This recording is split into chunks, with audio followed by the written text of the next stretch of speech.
I call this meeting of the Davenport Community School District Board of Directors to order. And I apologize again for being late. We try to be pretty prompt. We just had another issue we had to deal with. So we'll continue on. Director Beck, would you please read our priorities? Yes, sir. The Davenport School Board establishes the following priorities to ensure the academic success of all students.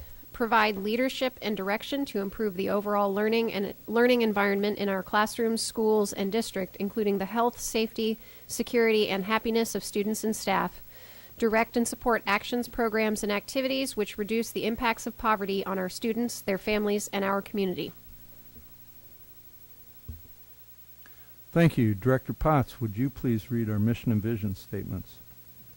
The mission statement is to enhance each student's ability by providing a quality education enriched by our diverse community. Our vision statement, education that challenges conventional thinking, prepares all students to compete in a global society, and inspires our students, parents, staff, and community to answer the question, what if?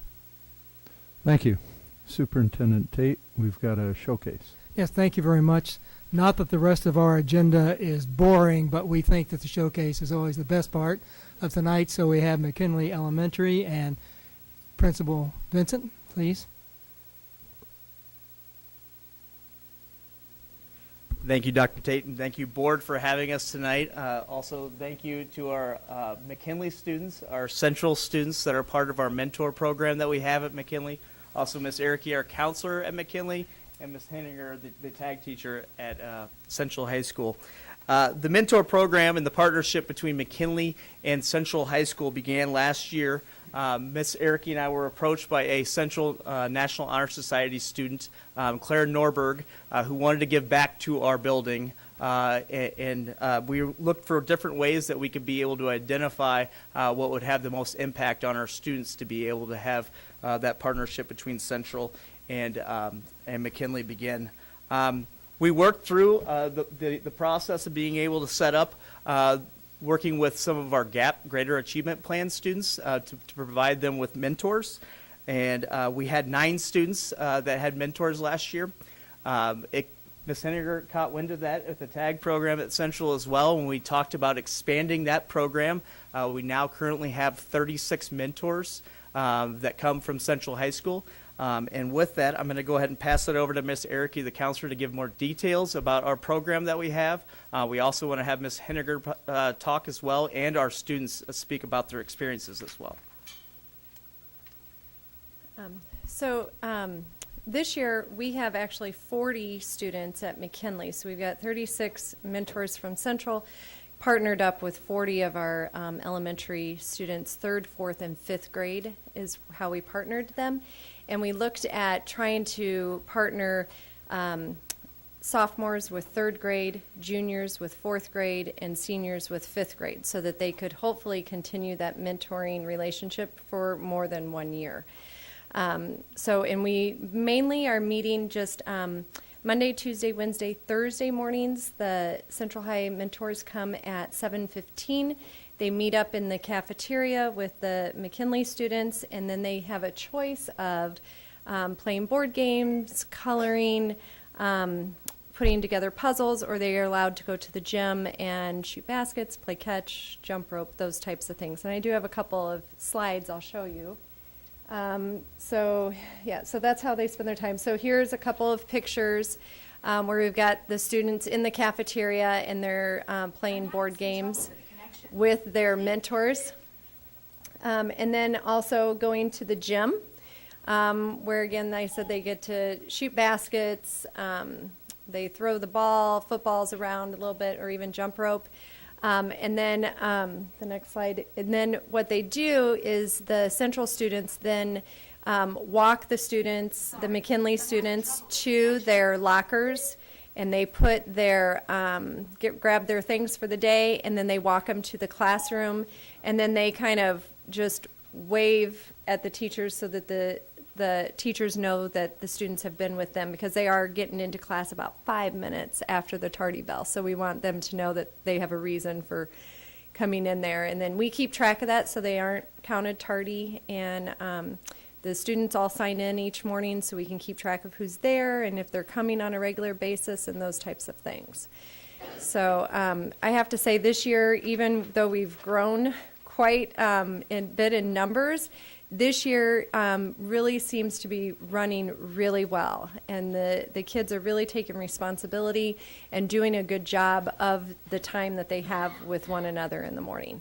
So I'll turn it over to Mrs. Henniger. I'm Gail Henninger, and I'm the tag teacher at Central. And I was lucky enough to get involved in this program. A lot of my students, of those 9 students, a lot of them were mine last year. And so it seemed like it would be a great thing to expand upon. So that's kind of where we are. I kind of wrote something down that's very quick that I think explains it all as well as I can explain it. 36 Central students, they become McKinley mentors. They commit to wake up early once a week. They earn volunteer hours for graduation. They advocate for the love of learning. They show they care. They become a guide, an encourager. They play games. They color pictures. They shoot hoops. They become a friend. They experience moments. They make a difference. They feel a sense of pride and joy. They learn about themselves. And most importantly, they gain more than they give. So we have some of the high school students here tonight, and we tried to get the McKinley students with their mentor here, but some of our McKinley kiddos are sick, and so weren't able to make it tonight. But so we're going to go ahead and start with one of our Central students, and his mentee is not here tonight. So.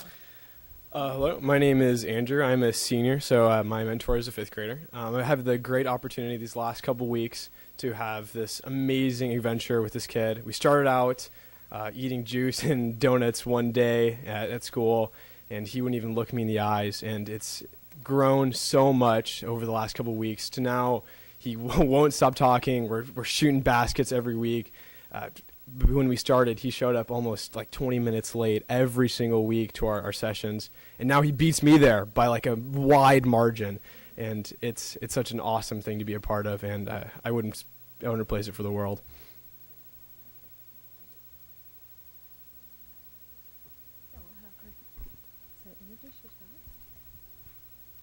No? Okay. All right.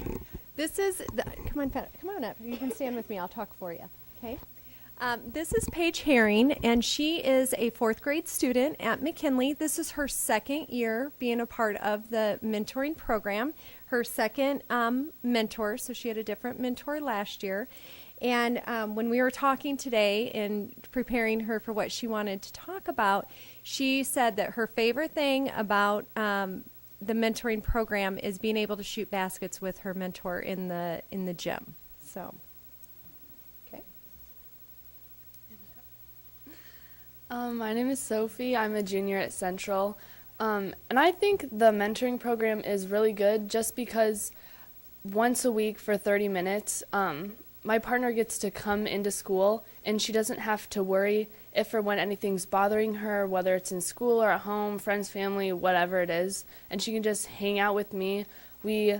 I sit with her while she eats her breakfasts, and then we go up and we shoot hoops on the court, and we just have fun the whole entire time, and I have no problems, and it's just really fun to hang out with her, and it's fun for me because I like coming back to my elementary school and seeing how they all act with each other. And then I take her up to class, and it's just like that on a cycle, and I think it's really good for her and me and for all the kids who are in this program.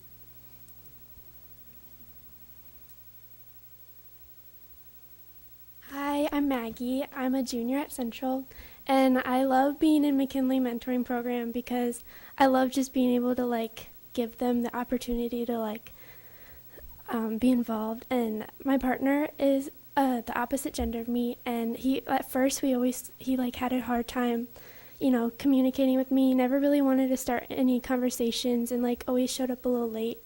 But as time passed, we got really close, and he always started conversations, and he always loves playing games, and we just got really close over the past couple of months, and I love being able I love going every week. So I'm really glad I'm in the program.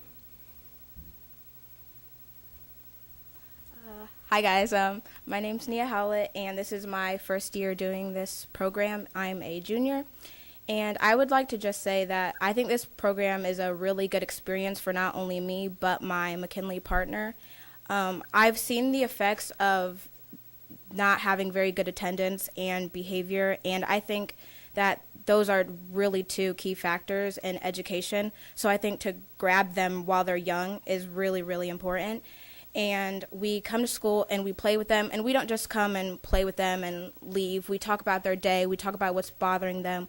We talk about what good happened during the week. You know, we talk about what they thought they did well and stuff like that. So I think they really like talking to some people, because sometimes I don't think they can talk to their parents or adults, and they really look up to us. So they just think, you know, we're cool. So they like sharing their experiences with us.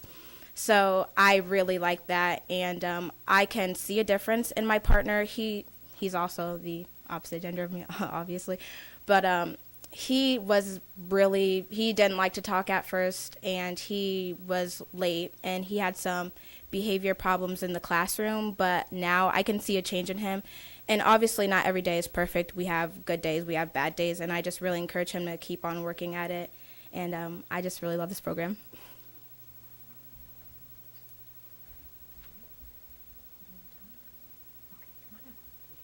All right, so our McKinley kiddos are a little shy tonight, but this is Liam, and Liam is a third grade student at McKinley, and his partner also happens to be a Liam, and I kind of did that on purpose because I thought it might be a connection for him just by their name alone, but in talking with Liam, and him sharing with me again what he wanted to say to the board tonight was that he really loves the program, and that he loves being able to go to the gym and shoot baskets with his mentor, and that he really looks forward to seeing him each week. So, Hi, I'm Liam Cleveland. I'm a junior at Central High School, and my experience with McKinley Mentors is I first started out as just like a way, I'm sure a lot of people did, just to get some volunteer hours or whatever, but since then it's become like so much more, and I've been involved sorry.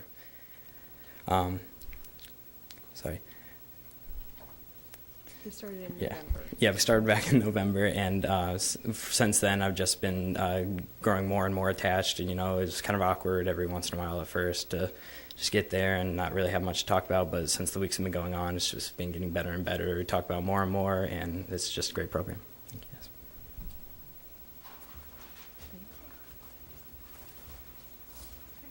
All right. So, were there any questions that you might have for us or any of the kids that spoke tonight? Most likely there are. Anything from the board? Director DeSalvo. Well, I think the program is fantastic, and I would also, for the Central students, there's a program called JA, and we do a lot of classroom training, and I know we're always looking for volunteers for that too, and it sounds like you would be really, really good at that too. But I love the program. I love the kids. I'm so excited for you that you get to do this every day. The Liams, I think that's really cool. I love that name. So good for you. I think it's wonderful what you're doing for these kids to give them somebody to look up to, somebody to talk to, that avenue that they may not have any other place in. I think, Nia, if that was your name, you spoke very, very well, and you made very good points about that. Some of them just aren't comfortable going to a teacher, a parent, or whatever. So I think you're doing really great things. So thank you for taking care of our kids and the little ones for taking care of the big ones as well. I think that probably goes both ways sometimes. So thank you. Anybody else? Director Beck.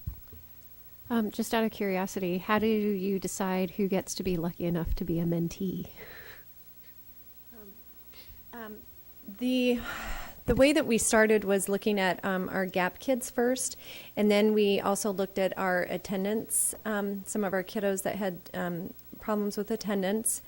And then it was also just some of my observations as the school counselor, seeing some kids that just, you knew that they just could use a connection with another young person as a role model and that type of thing. So that's basically where we started. And then I've added here and there, because with our kids with attendance, that is an issue. So some of our high school students actually have 2 kids that they mentor because one wasn't coming. And I didn't want them to keep coming and they weren't showing up. And this way, if they do show up, then great, you've got 2 today.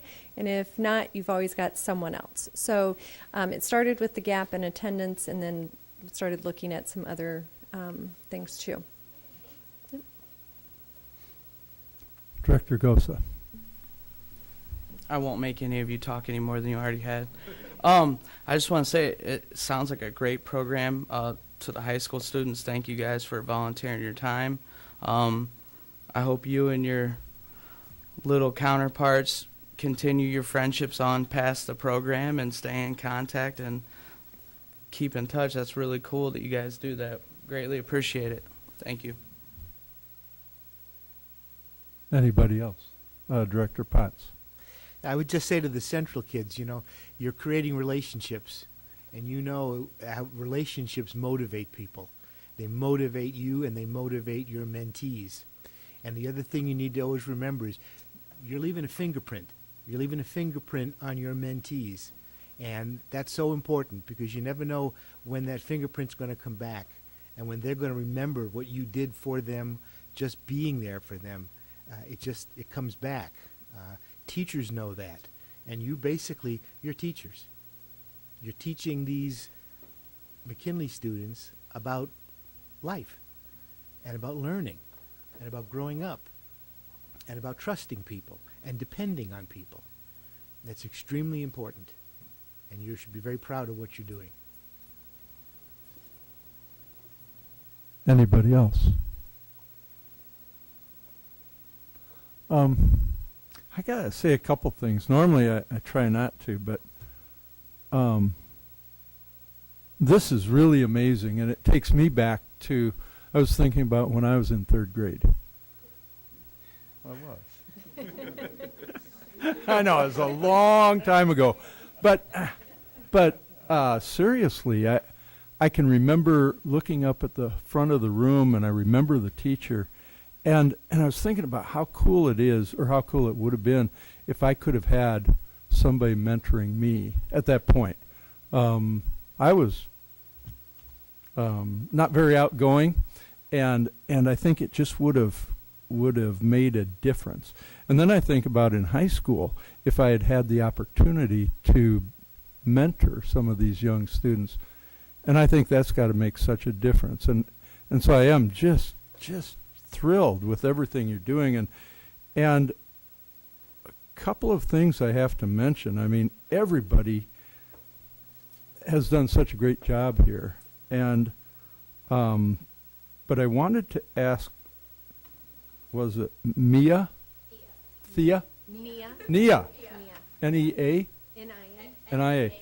So I think you said that you thought attendance and behavior were important. Is that what you said? Yeah. So I thought that was really insightful. And I had been talking with Mr. Schneckloth probably about a month ago. And he brought those 2 issues up to me as 2 of 3 of the most important issues for students. And I thought, wow, here you are, and you're already grasping what he's trying to figure out, and he's a lot older than you are, and he's had a lot more experience than you. But I just thought it was just amazing that you've grasped that already. And I wanted to say also, Gail Henninger, I've seen your name. I don't recall if I've talked with you over the past few years, but your name has come up, I think, in some of the similar issues at Central, and I just wanted to thank you for all of the work you've done. So, and like I say, I want to thank everybody, but I think you all did a wonderful, wonderful job, and it's just amazing. I'm glad for all of you. So Thank you, Mr. Vincent and Miss Erickey and everybody involved in this. Thanks a lot. Thank you. Thank you.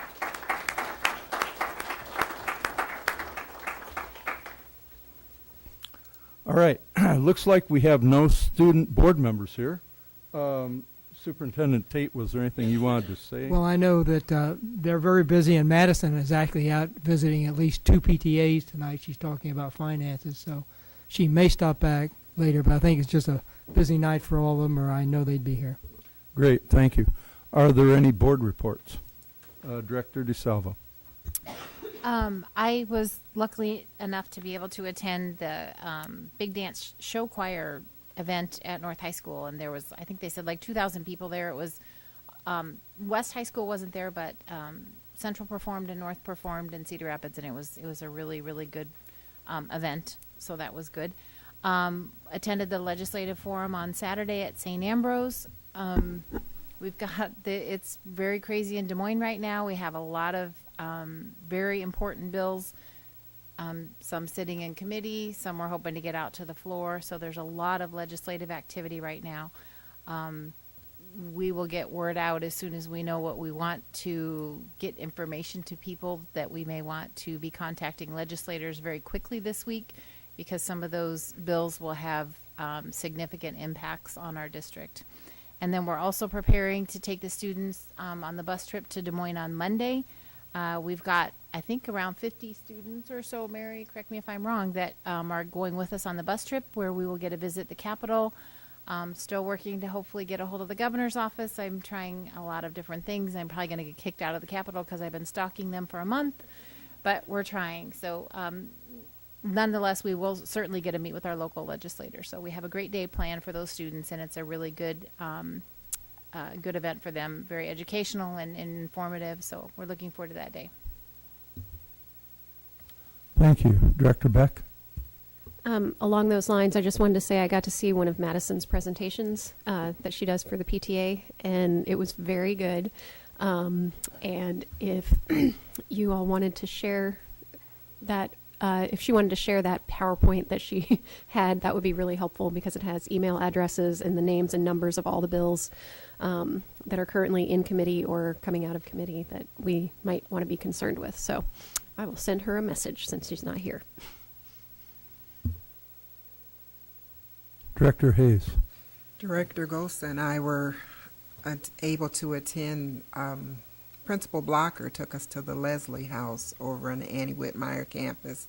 Quite the experience, and kudos to all the people that take part in that to make sure that, in spite of the situation, that those students still receive education. We went into a classroom that they were very attentive and listening and doing what they're supposed to do, and it was just an experience to see those children that are housed in a locked position or locked facility, how they, get along through the day.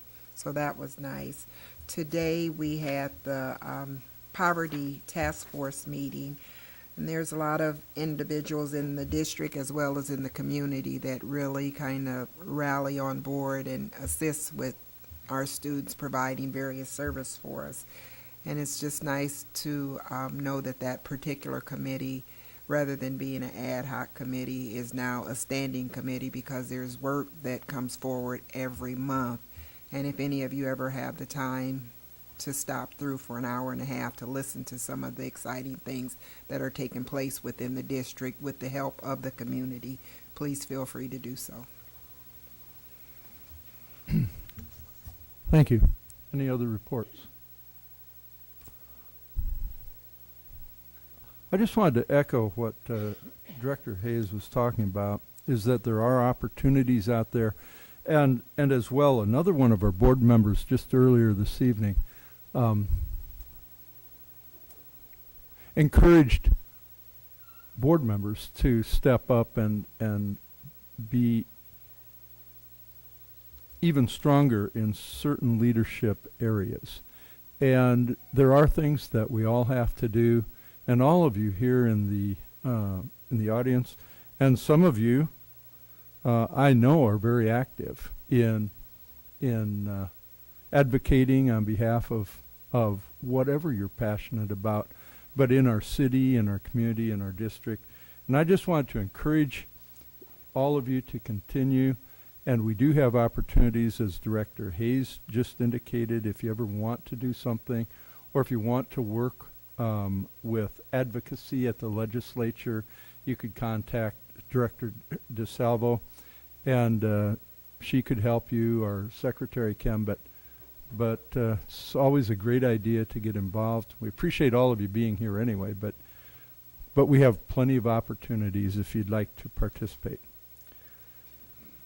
All right, with that, we'll move on to communications. And we have open forum. We have a few open forum requests this evening. We have 3 of them. Open forum is a time for members of the community to give input at a board meeting regarding school district issues or concerns.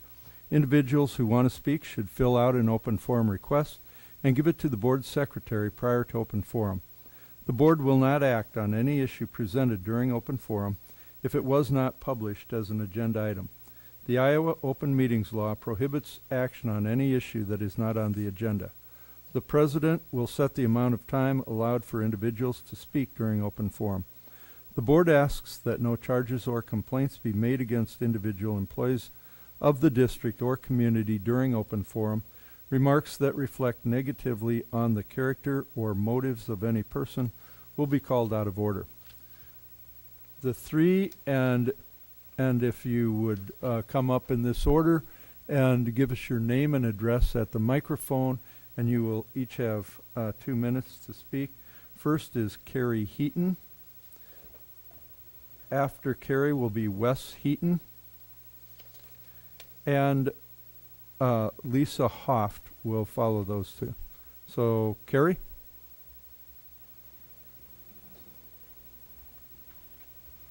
Good evening. Carrie Heaton, 1129 East 15th Street, Davenport. Again, I'm here to speak on behalf of Washington. I spoke at last meeting, and I just want to reiterate a few of those points. Hi, buddy. I'm sorry. I just want you guys to know the value of Washington. I want you to know the value of our teachers, and I know that there's an announcement coming from Mrs. Allen. So from the value of Mrs. Moore that's there, Morgan, and all of the teachers. At the beginning of the year, our first PTA meeting, Mrs. Ranfelt, who's the art teacher, she's been the art teacher there for some time, and she made this statement. She said, the system that they have in place at this school, so normally it takes, August 20th, 20-something, the kids start, and it's usually mid-September before they're in a pattern, before they're setting the rules, before they have their bubbles in their mouths and talking. And she said that this year, our first PTA meeting was the first Tuesday in September. And she had said that they were already in learning mode. Those kids came in, they knew what to do, they followed their instructions, and she said the learning was already taking place. So she was already 2 weeks ahead of where she thought she was going to be. And to me, that just speaks volumes for the history of the teachers and the staff at that school. I know most of them have been there for quite some time. And to go into this school year with all of those kids ready to go and ready to learn, I think is just invaluable. So that, and then just our access with the auditorium. Our elementary school has the auditorium. I know Sudlow uses our auditorium, and you guys just spent a ton of money putting in that new parking and the driveway for the buses, and that has alleviated a lot of pickup and drop-off problems. So I just want you guys, I'm sorry, he was to be part of it. I just want you, I know budget, I know numbers, and I see my biggest concern is the $7.5 million for increasing with the solar panels, and I know that our kids need the best building that they can have, but I also don't want that to take away from our classrooms and from our kids and from the experiences that they're getting in that time. So that's all I have. Thank you, Carrie. Next is Wes Heaton.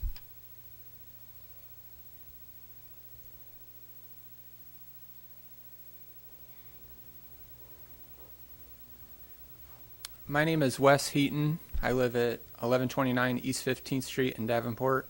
I'm Carrie's husband. My 2 kids right there. On I'm the parent of Scarlett right there. That's a first grader at Washington, and Harvey is the one that keeps running up here. He'll be at Washington next year. I was just over there thinking, you know, what it would be like for them to have to go to another school. It isn't something that I've been through growing up or would want to go through. To me, if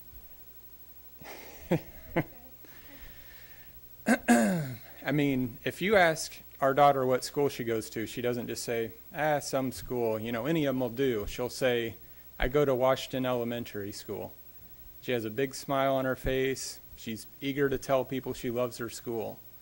And I mean, before our kids went there, I didn't really know anything about the school besides driving by. Okay, there's a school, students, teachers.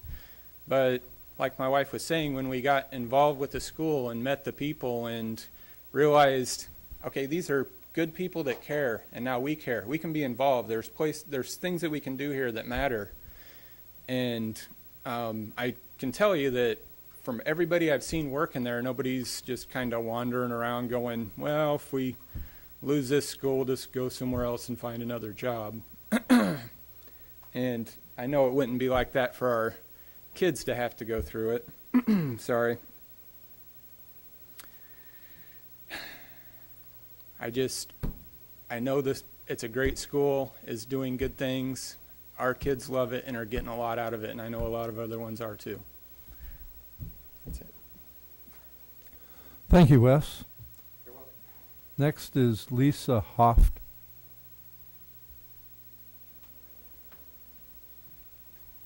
Hello, thank you. I'm Lisa Hoft at 2123 Mountain Street in Davenport, Iowa. I'm here also to talk about Washington, and Washington is just steeped in our school district's history. Originally, it was school number 1.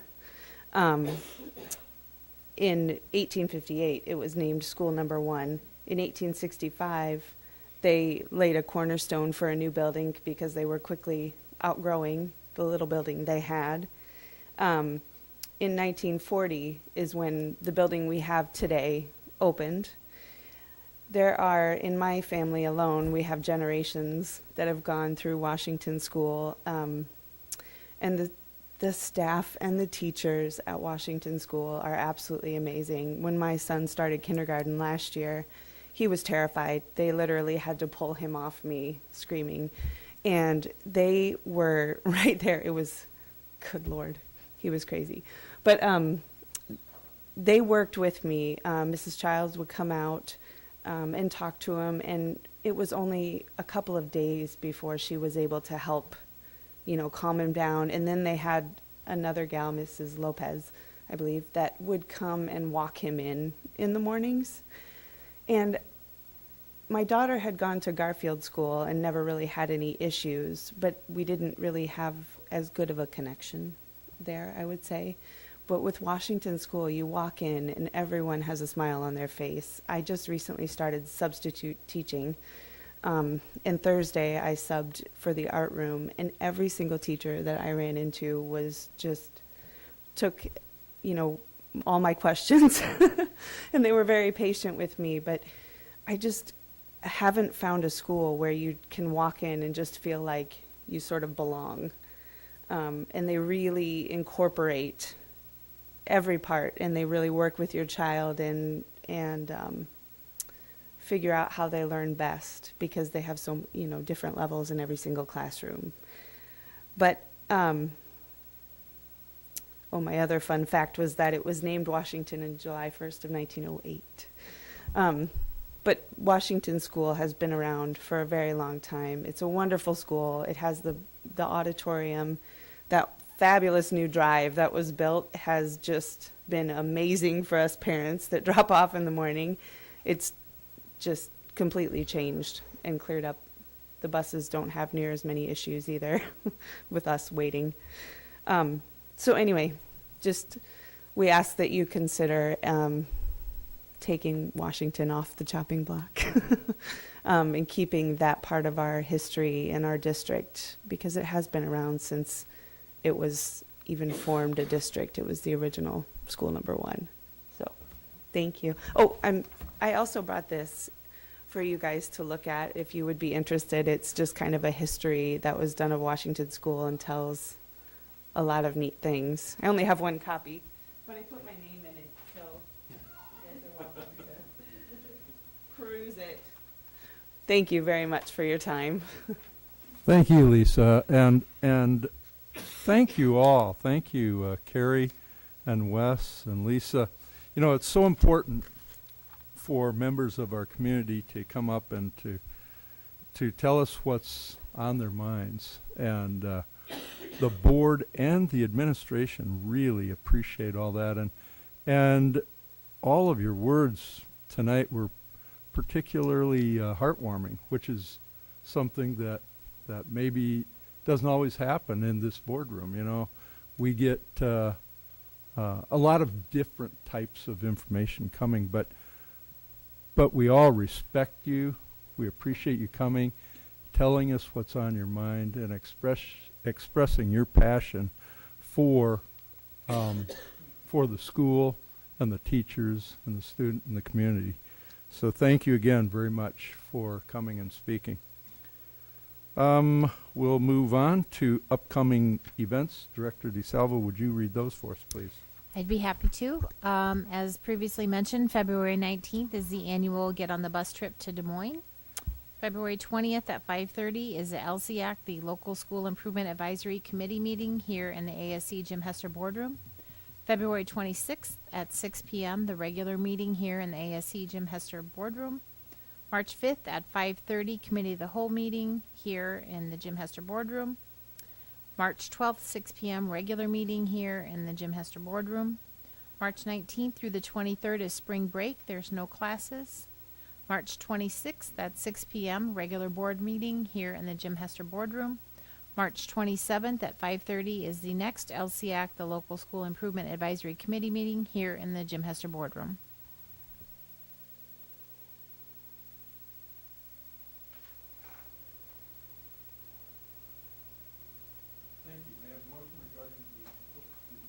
May I have a motion regarding the consent agenda?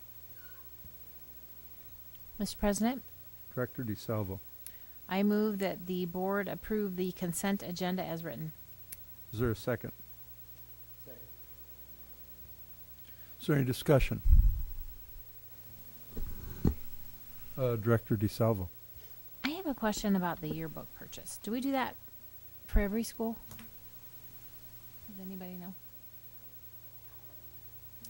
It just so happened for Central, that the amount of the contract was over the $25,000 limit to where we take contracts to the board.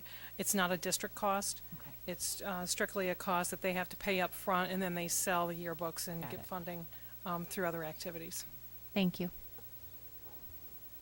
Any other discussion? Okay, we'll call for the vote. Director DeSalvo? Yes. Director Potts? Yes. Director Hayes? Yes. Director Beck? Yes. Director Gosa? Yes. Director Mayfield? Yes. And my vote is yes. Motion carries. Thank you. May I have a motion regarding approval of bills? Mr. President, Director Beck. I'd like to make a motion that the board accept the recommendation by the administration for the adoption of the bills from the bill listing periods of January 18th, 2018 through February 7th, 2018.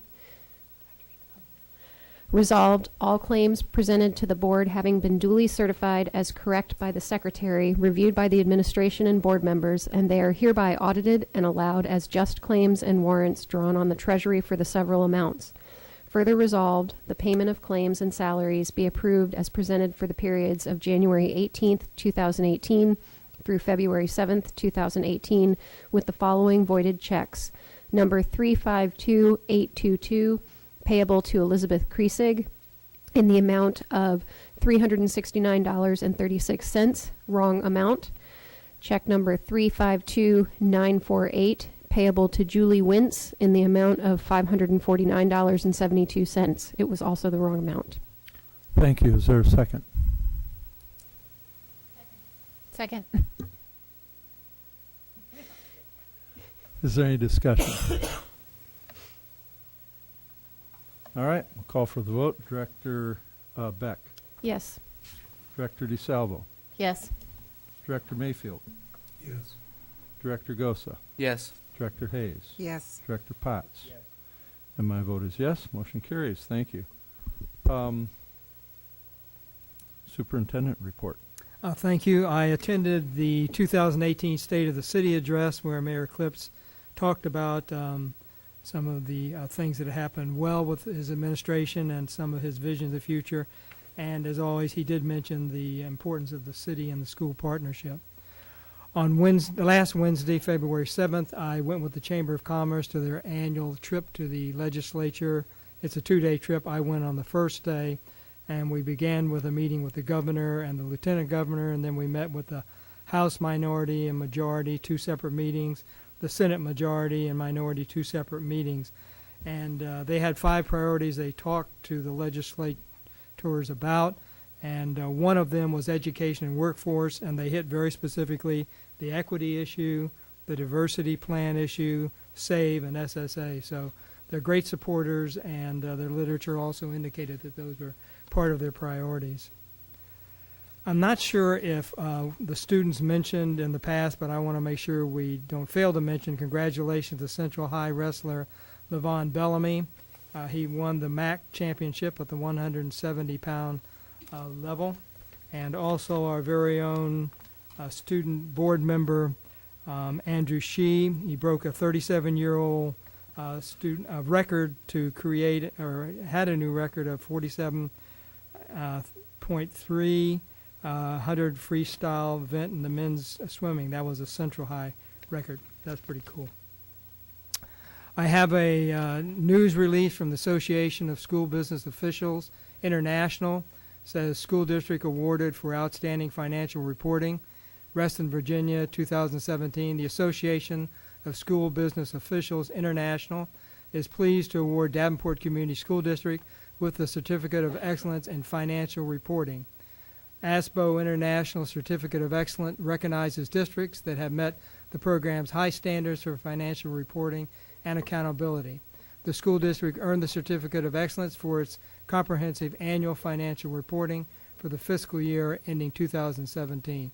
So congratulations, Martian, to your entire department. That's a wonderful recognition.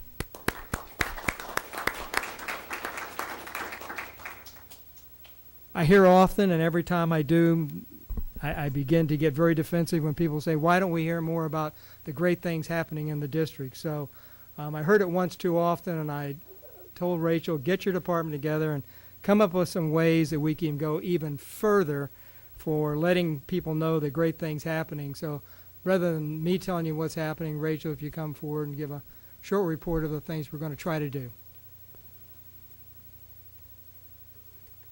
You bet, and I brought the team here. So, yeah, one of the most rewarding parts of what we do here in Central Office is celebrating all the great work going on out in schools with our students and our staff. And I brought together the team that has at least some facet of their work that involves that celebration agenda across the district. You all know Dawn Saul. She's our media and communications specialist, so she manages all of our good news out in local media, but does a lot of work in our schools with our parent groups as well. Matt Pulford, our marketing specialist, he oversees all of our social media, all those great videos that you see on YouTube and Facebook are Matt's leadership. He also manages print materials, a lot of our mailings, and kind of tracks our enrollment trends to manage different audiences that are a focus for us. And then Danielle Heller, who leads our Welcome Center, and Danielle's role is with our new families coming in. She leads our registration processes. She's our direct link with our realty community, our relocation experts, Arsenal, and our military families coming in. So she's our first touch for families, and this position was actually created through the Marketing Advisory Council that wanted to see more of a one-stop shop for new families coming in so they can get school tours and print materials and a lot of those materials as they're making their choice about districts. So we wanted to talk a little bit about the celebration agenda because beyond these folks, we know the power is when that agenda stretches out and engages more and more people. So we did meet with Dr. Tate recently, and we have some new strategies coming on board to expand the folks sharing the message with us.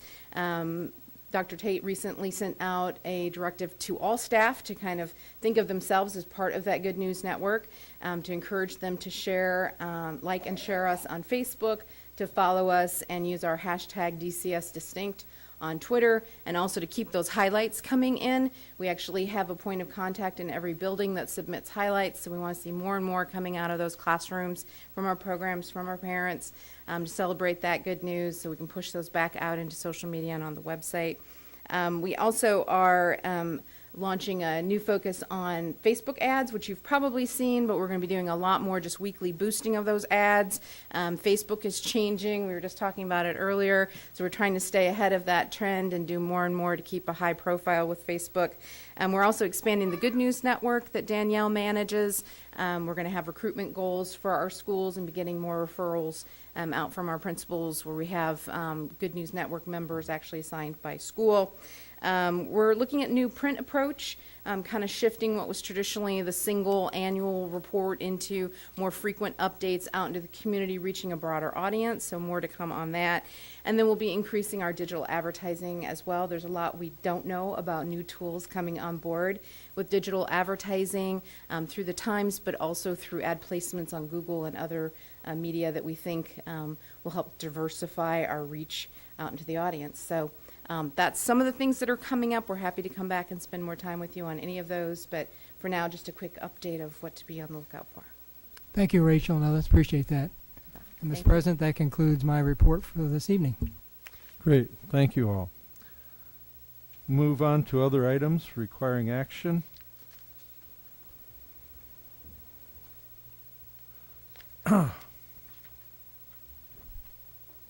First, we'll conduct a public hearing on the Central 12th Street Masonry project.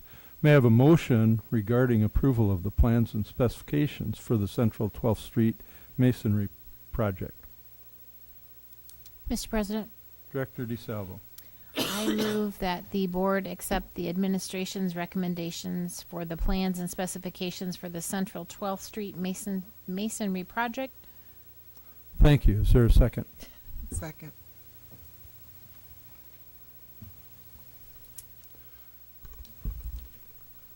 We will now hold a public hearing on the project as published in the Quad City Times on Friday, February 2nd, 2018. Anyone wishing to speak on this item, please step forward to the microphone and state your name and address for the record.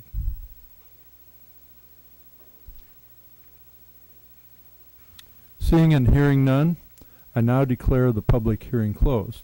Is there any additional discussion on this matter? Okay, we'll call for the vote. Director DeSalvo. Yes. Director Hayes. Yes. Director Beck. Yes. Director Mayfield. Yes. Director Gosa. Yes. Director Potts. Yes. And my vote is yes. Motion carries. Thank you.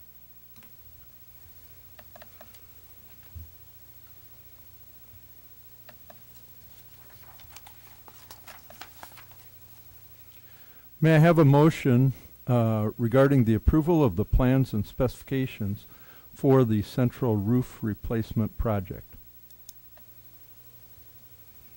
Mr. President, Director Beck. I'd like to move that the board accept the recommendation to approve the plans and specifications for the central roof replacement project. Thank you. Is there a second? Second. We will now hold a public hearing on this project as published in the Quad City Times on Friday, February 2nd, 2018.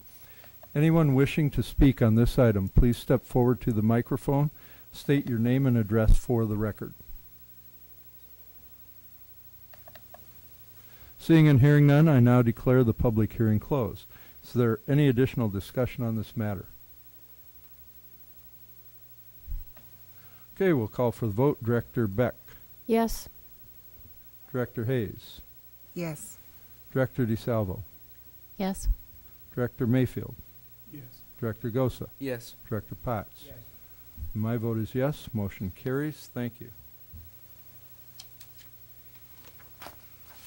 I have a motion on the approval of the plans and specifications for the Brady Street Stadium projects.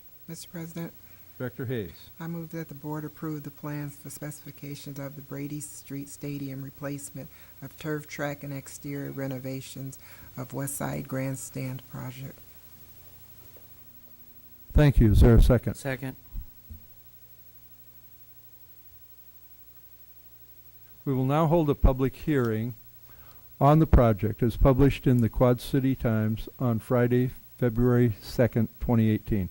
Anyone wishing to speak on this item, please step forward to the microphone and state your name and address for the record.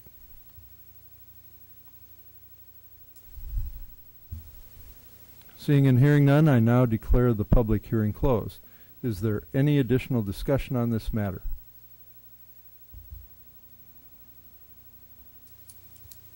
All right, call for the vote. Director Hayes. No.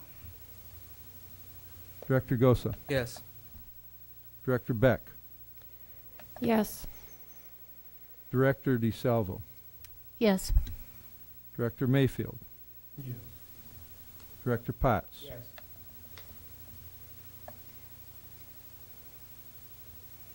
My vote is yes. Motion carries. Thank you.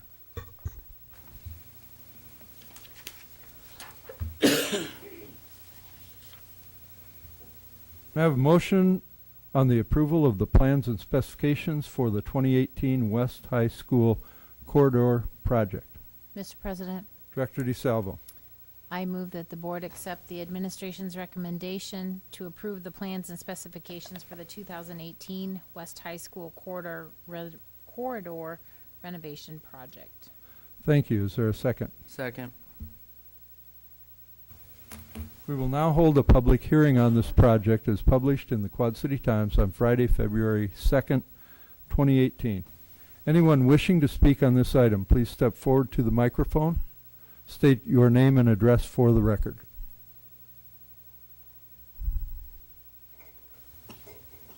Seeing and hearing none, I now declare the public hearing closed. Is there any additional discussion on this matter? Okay, we'll call for the vote. Director DeSalvo. Yes. Director Gosa. Yes. Director Beck. Yes. Director Mayfield. Yes. Director Hayes. Yes. Director Potts. Yes. And my vote is yes. Motion carries. Thank you. May I have a motion regarding approval of the long-range facility plan? Mr. President, Director Hayes. I move that the board accept administration recommendation to approve the long-range facility plan project framework as presented in SAVE and PEPAL project list. Thank you. Is there a second?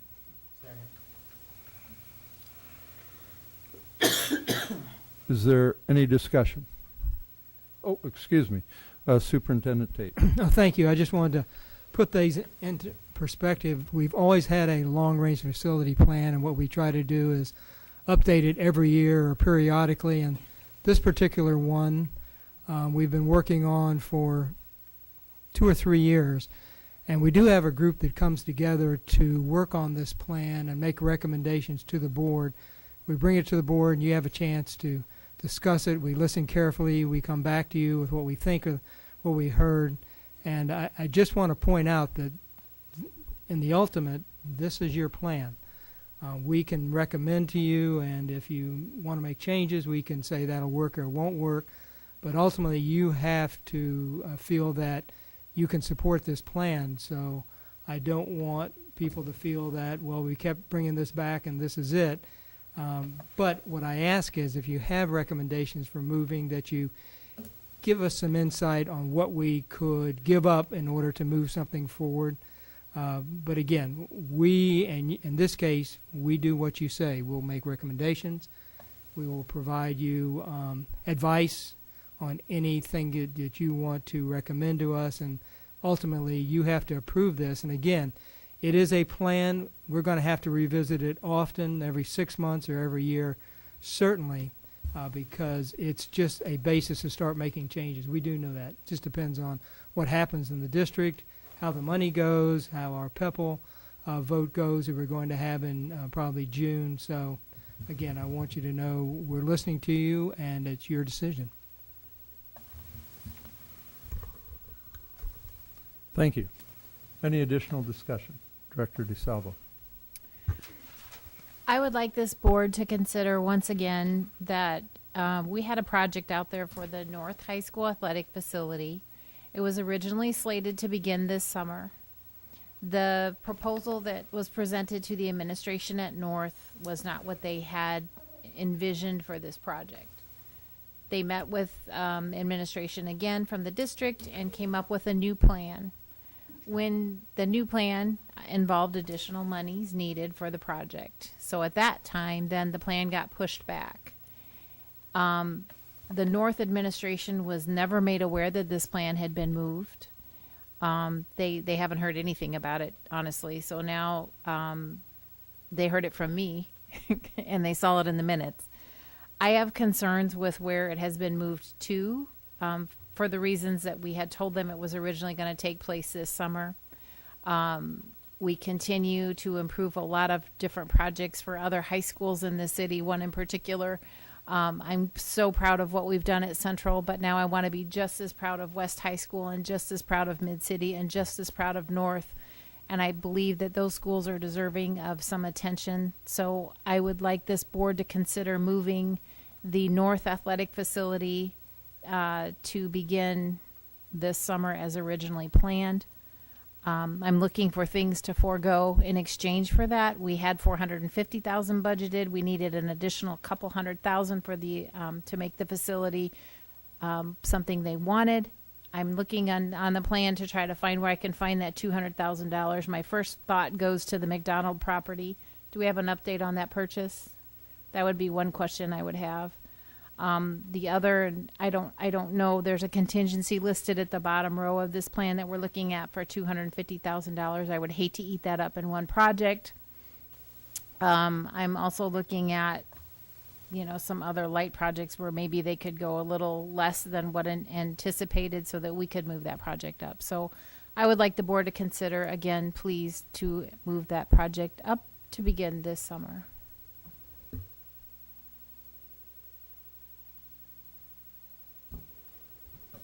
Mr. Maloney. I can tell you that we are engaged in the due diligence process on the McDonald property. That includes conducting what's called a Phase 1 environmental review. That's something that we do on all properties that we purchase. In fact, most commercial properties that are sold have a Phase 1 environmental review, which is to make certain there isn't some 50-year-old gas tank or something that might create a liability, and I expect that will be complete here in the next few days. I have just the past few days received the draft purchase and sale agreement from our legal counsel. We'll send that over to Mrs. McDonald for their counsel to review. Then that would come back for the board president's signature before there would be a sale. The board did authorize us to purchase the property for a not to exceed, so it would not need to come back to the board at this point.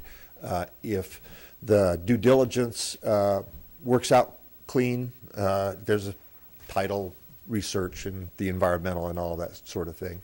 And Mrs. McDonald agrees, and we, at this point, would bring the purchase and sale back for the board president's signature and then go ahead and close the sale, unless the board intervenes in the process somehow. Director DeSalvo, was that, I didn't catch all of your questions. Was that sufficient?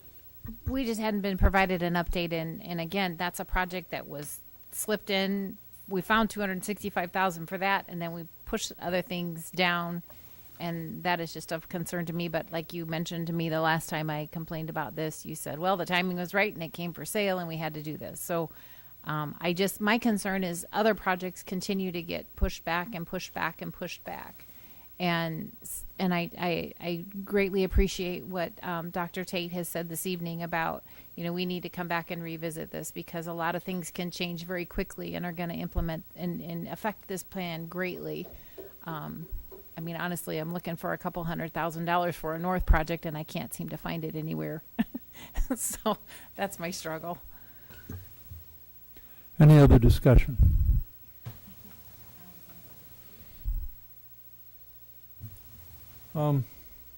I've got a couple of things.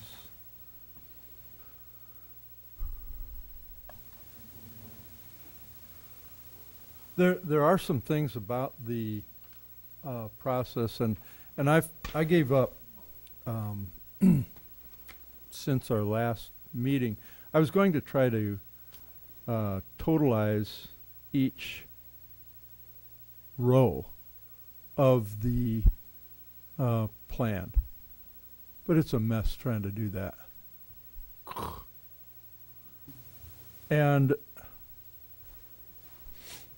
yet it looks like it's done on a spreadsheet. It looks like totalizing would be something that would be simple. But I don't know what format do you use, like a spreadsheet? Yes, it's done in a spreadsheet. There are previous year's data that are still in the spreadsheet that are hidden columns. Right. There's some current year's data about expenditures to date and things like that on different projects. There are a number of hidden rows for past year's projects that are no longer active, that have been completed, but that data still is in the spreadsheet. Sure. And of course, there are multiple rows for different buildings, and there are a number of projects that might be a part of the district-wide lines, for example, in the PEPL, where exterior improvements or roofing or so forth might have been done in multiple years at the same building. And so it wouldn't all occur for that building on one line. And that's okay. I appreciate that. It's just there are a number of issues like that that I'm not going to advocate that we change it right now. There was one line I wanted to look at, though.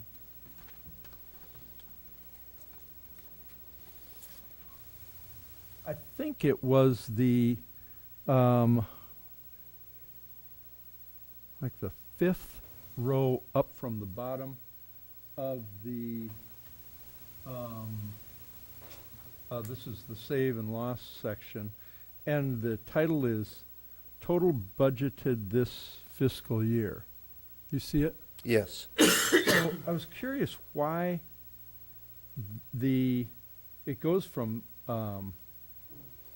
15.8 to 12.9 to 12.5 to 15.2 to 14.7. I was just curious, what in the world, how do we come up with those types of numbers where it's going up and down on one line item? Well, there is a little less than $15 million a year anticipated revenue in SAVE year to year, and then you add that to the previous year's carryover to come up with the total resources available in a given year. Then you subtract all of the planned or budgeted programs to project the carryover balance in the following fiscal year. Given that some years we have very large projects and some years we have very fewer and smaller projects, the projected carryover may vary from less than $1 million to $2 or $3 million, and that's in order to make the resources available in the long-term plan for when we have those large projects that are $5 million, $7 million, so forth. That would take up virtually half of 1 year's revenue. Okay, and that makes a lot of sense. And so in year 2, you're showing a balance of just over $1 million. Right? Yes. So that's based on the carryover, like you said, from the previous Yes. year, less the total expenditures equals $1 million. And is the $1 million then kind of available for contingencies or not? Well, if we were to take part of that $1 million out of there, that would affect some future projects, because those year-end carryovers are part of the grand total available. So if you look way down the line, if I take $1 million out here and somewhere down the line I've got there in the 7th year $650 as a carryover. And also point out in the current year 17-18, we're projecting a very, very small carryover, and in part we've added unbudgeted amount to increase the Brady Stadium, and we moved it up to commence in the current fiscal year when its money was allocated next fiscal year. And so we're spending our projected ending fund balance thus by having done that. And so that means at the end of 17-18, we're going to have very small carryover. And of course, we always like to try to build more contingency in so that we could come up with $250,000 when you would like us to. So, and you've always been a big proponent of contingencies, the way I understand when you and I have talked philosophically, right? Yes. Okay.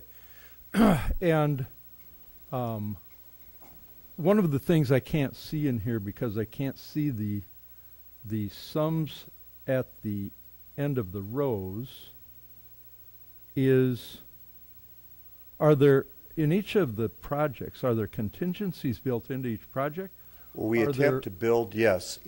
When you approve a project budget, there is a construction contingency built in. We start at the very beginning with a design contingency that is an amount of the budget, because we think during the design process we may encounter something that changes the overall budget. Once we get through that design contingency goes away, and we have a construction estimated cost, and we add a construction contingency amount within the project budget. What we lack is a robust program contingency. That is an amount that could be applied to anything in the entire program. The individual projects do have construction contingency built into them.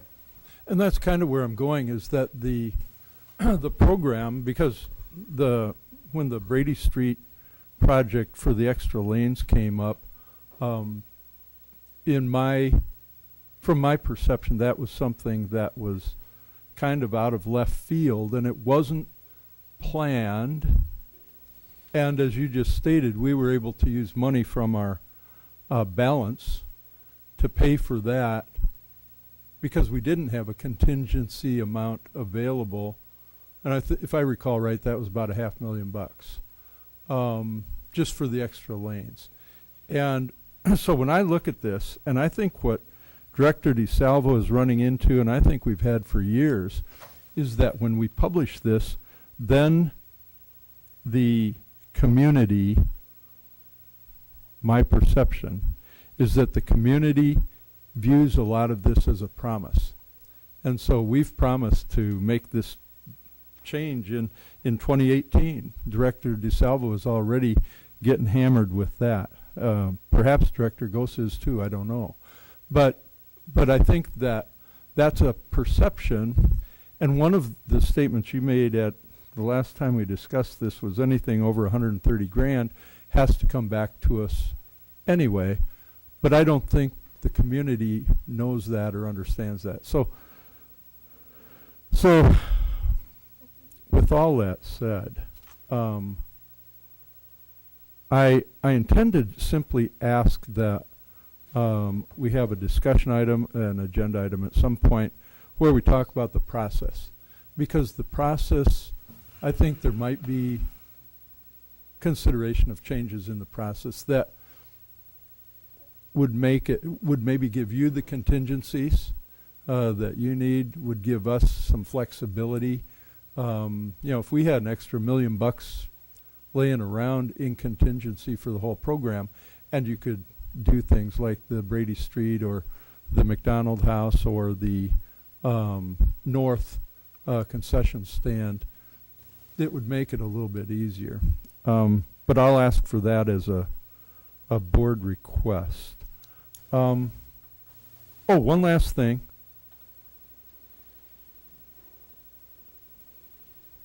On the North project, so you've got it scheduled for 2018-19, right? Yes. And 1920. Oh, I'm sorry, 1920. 1920.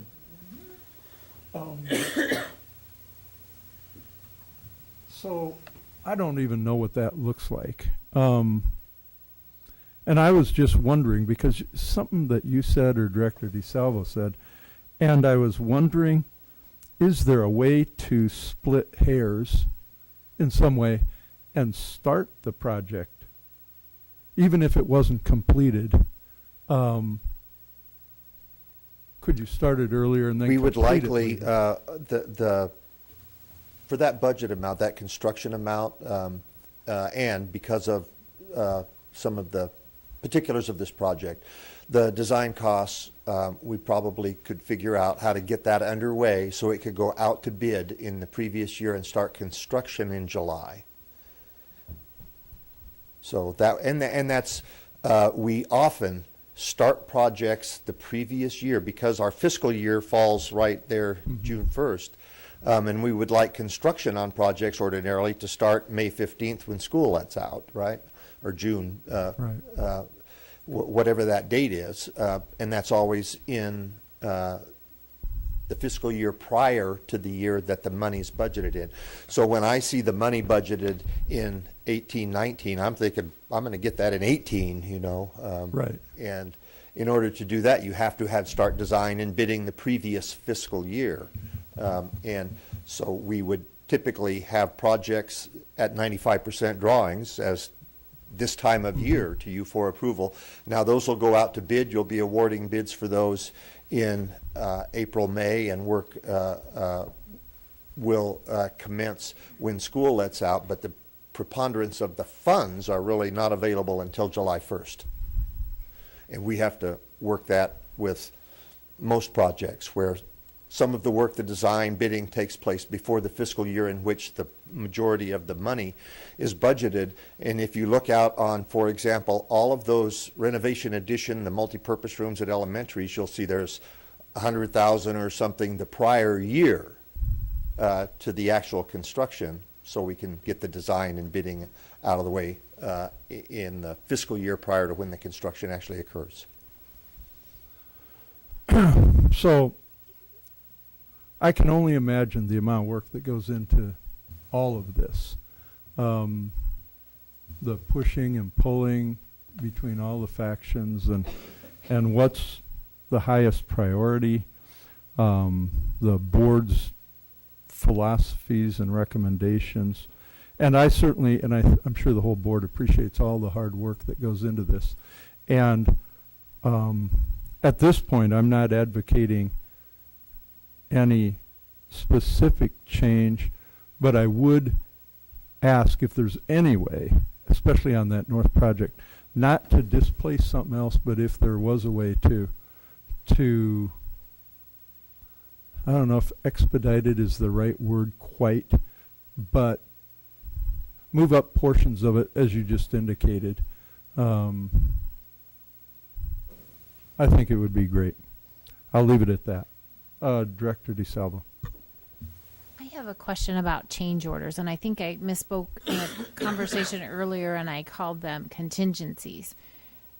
We approve a lot of change orders. Those aren't budgeted items, obviously. We've hit our contingency. We're over contingency budget. Now we're into just plain old change orders that we've got to take care of.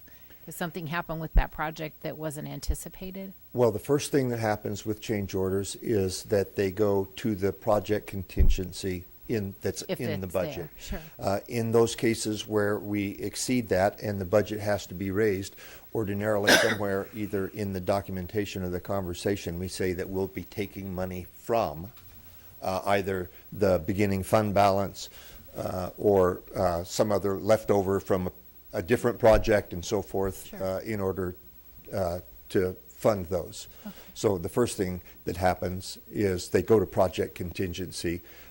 In more cases than not, that is adequate. Mm-hmm. It's actually fewer cases where we increase the budget than there are where the project contingency is adequate to cover the change orders. So, okay. Well, I appreciate your work, and I appreciate you listening to me go on and on about the project that I'm concerned with. So thank you. I do appreciate it. The long-range facility plan leadership team that Dr. Tate spoke of, and Joe, Eric, I, the operations team, ask why this and not that all the time. and we are asked by others why this and not that.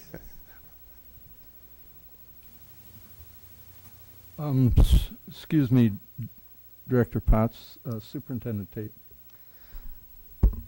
If we moved up the North Training Facility $710,000 to 1819,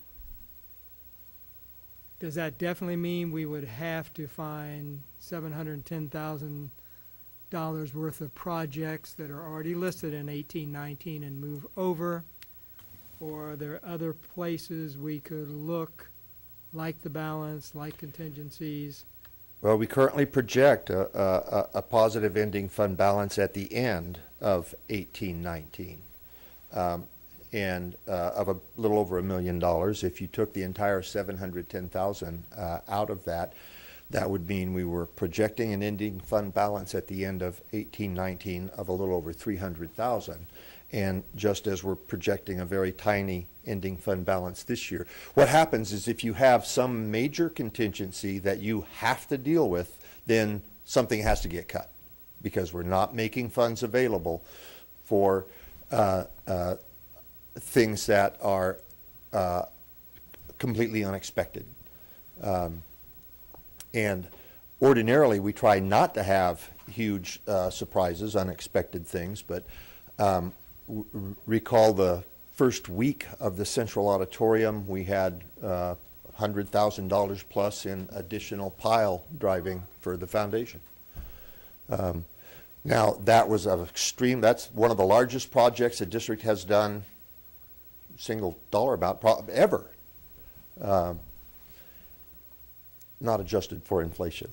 But you can have, and we've seen other cases, you can have a $100,000 hiccup on a project, and you have to be able to come up with the funds in most cases, unless you want to make some serious change to your planned scope of work. And ordinarily, the planned scope of work has been a long time in the planning, in this document, in people's minds and so forth, and we've set on a thoughtful, well-developed scope that you don't want to have to cut once you've started. Director Potts. In line with that, did I understand you correctly when you said about the end of year balances? That money is not encumbered for the year that it exists on the sheet. However, it is encumbered down the road. Yes, the following year's project plans rely on the projected ending fund balances year to year. So that would it be correct then if I said, if you spend that money today, you don't have it, you can't spend it on something else tomorrow? Right. We would have to make some adjustments somewhere down the line because we didn't bank that projected carryover this year. And in some of the out years, you see we're down to 428,000, 323,000, and I would think it wise for us to be projecting over $1 million of carryover each year on this amount of money. So you have to borrow from Peter to pay Paul. Yes, and when you do a long-range framework like this, to change anything means something else has to change because there's because we've obligated nearly all of the funds in the plan. Dr. Tate, are you okay if I say something? Or I'm sure. Go ahead. Mr. Maloney, am I right that if we move the 700,000 to the year before, the next year the 700,000 will appear in the fund balance because we're not taking 700,000 out of the 1920 budget? You're just paying for it early. We're not going to move another project up. The 700,000 will reappear 1 year later. Yes, the big impact here is on the projected beginning fund balance.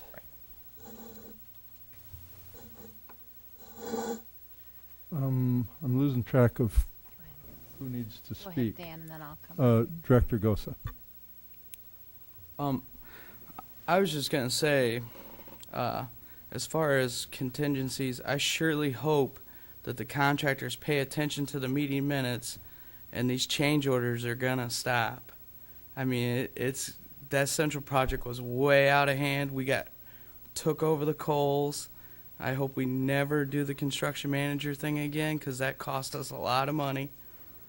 But I would surely hope that, I know that they pay attention to the meeting minutes, because when we start asking questions, they call. So I would seriously hope that we don't see any change that drastic in projects from here on out, was all I was going to say. Now it'll be recorded, so they'll hear me saying that too. Any additional discussion? Director DeSalvo. I don't want to keep belaboring this, but I have one bizarre question. So there was $450,000 that was budgeted, and it was going to start this summer. Where did the $450,000 go? Well, we expanded the scope of Brady substantially. So that took part of. Okay. uh, Thank you. That answers my.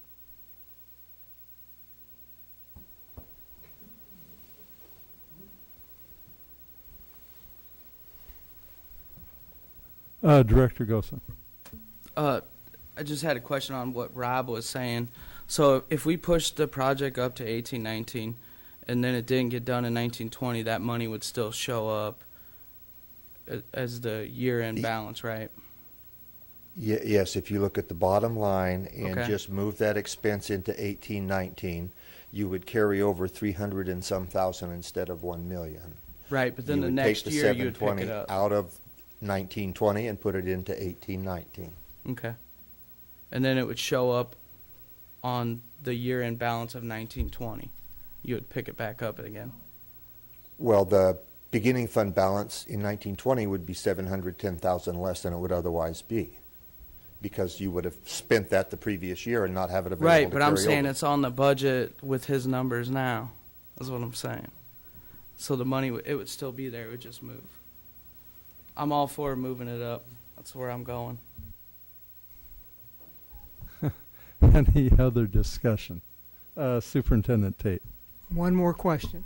What is the risk if we have a balance in 1819 of $330,000? And we still have $250,000 contingent. So what could happen? What's the worst case? I think the projects that we have are all relatively low risk. We've done some geotechnical investigation of subsoil conditions, subsurface conditions at the Brady Stadium, for example. Replacing the turf there, the rock base under that was put in back when the last turf was put in, so we have the geotech work from before and more recently. So, and that's probably the highest risk project that we have this year. So I don't think there's a lot of construction risk in the projects that you approved today, for example.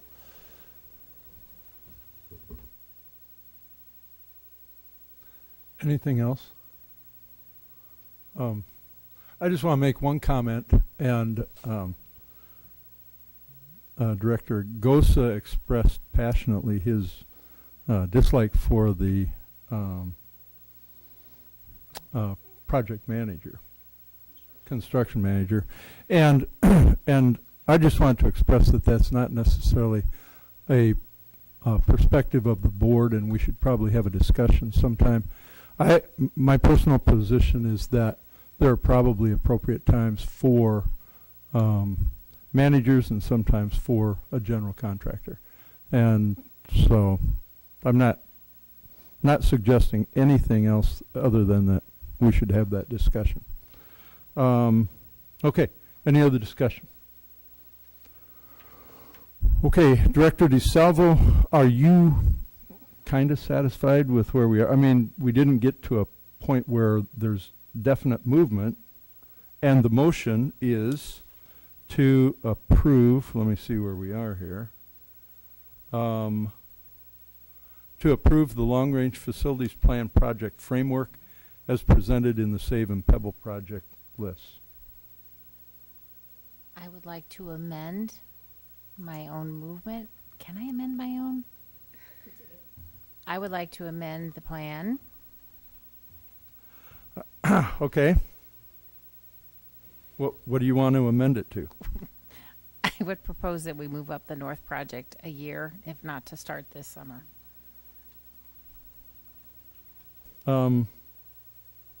Is there a second? Is there any discussion on the amendment? Director Hayes? Oh, okay. Well, I've got to ask Mr. Maloney, what are the ramifications of that? It is, I think that could be done. The ramifications of that are some preliminary work has been done. We would have to get final design and bid documents underway very quickly. We would have to get a schedule built that included a public hearing and public notice, and that has to all fall in line with getting the actual work done to have 95% documents to present on a date certain. After that, it would go out to bid. That too has a schedule and there are other folks involved, the purchasing office and so forth. It's not too late in the year for that to happen. It is got to go on Joe's plate or Eric's plate, and they have projects already in the works. We have a tradition, I think, of saying we can do that.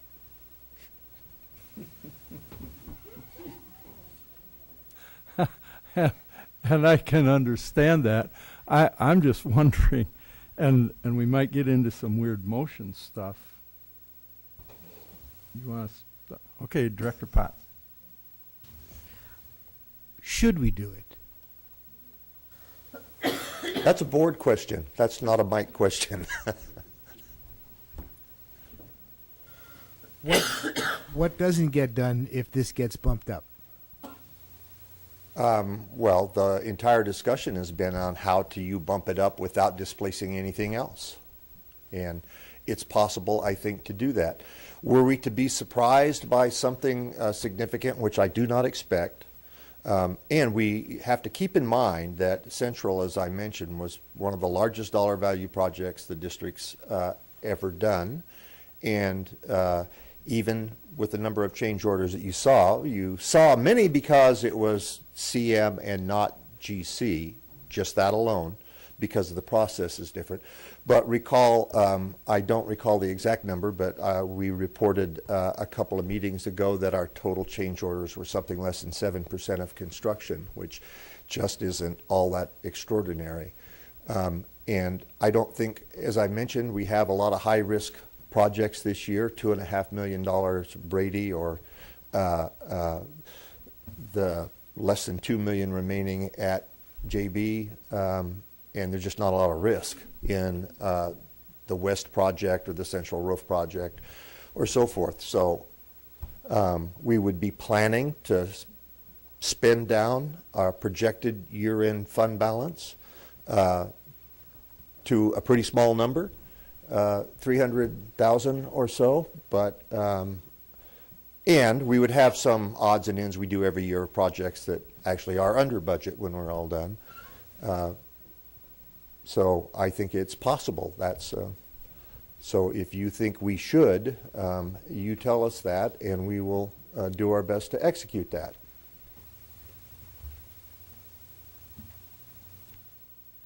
Director Mayfield.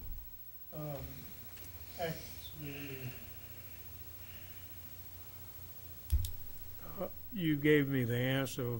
One of my questions was where that money's going to come from, and it sounds like that $1 million that we usually held back, 700,000 of it would be. I have another question though. We have a project such as the administration building that's going to relocate. Do we have any significant funds that we might possibly still have with $300,000 cover what we don't know about? Because we have increased the cost of that building as well, the new administration at J.B. Young. So where do we stand with the construction of that? And future cost of overruns that we're not really knowing what's going to be there, else we would have budgeted it in. And at this time, you know, we've had a cost overrun. You could probably tell me better than I could just guess. Currently, I think most recent budget report I have on that, there's about $1 million unencumbered funds remaining in the ASC to JBY budget. There's a couple of items outstanding that haven't been paid for yet that have to come out of those remaining funds. One of them is the access controls, and I think that's $75,000, somewhere in that vicinity.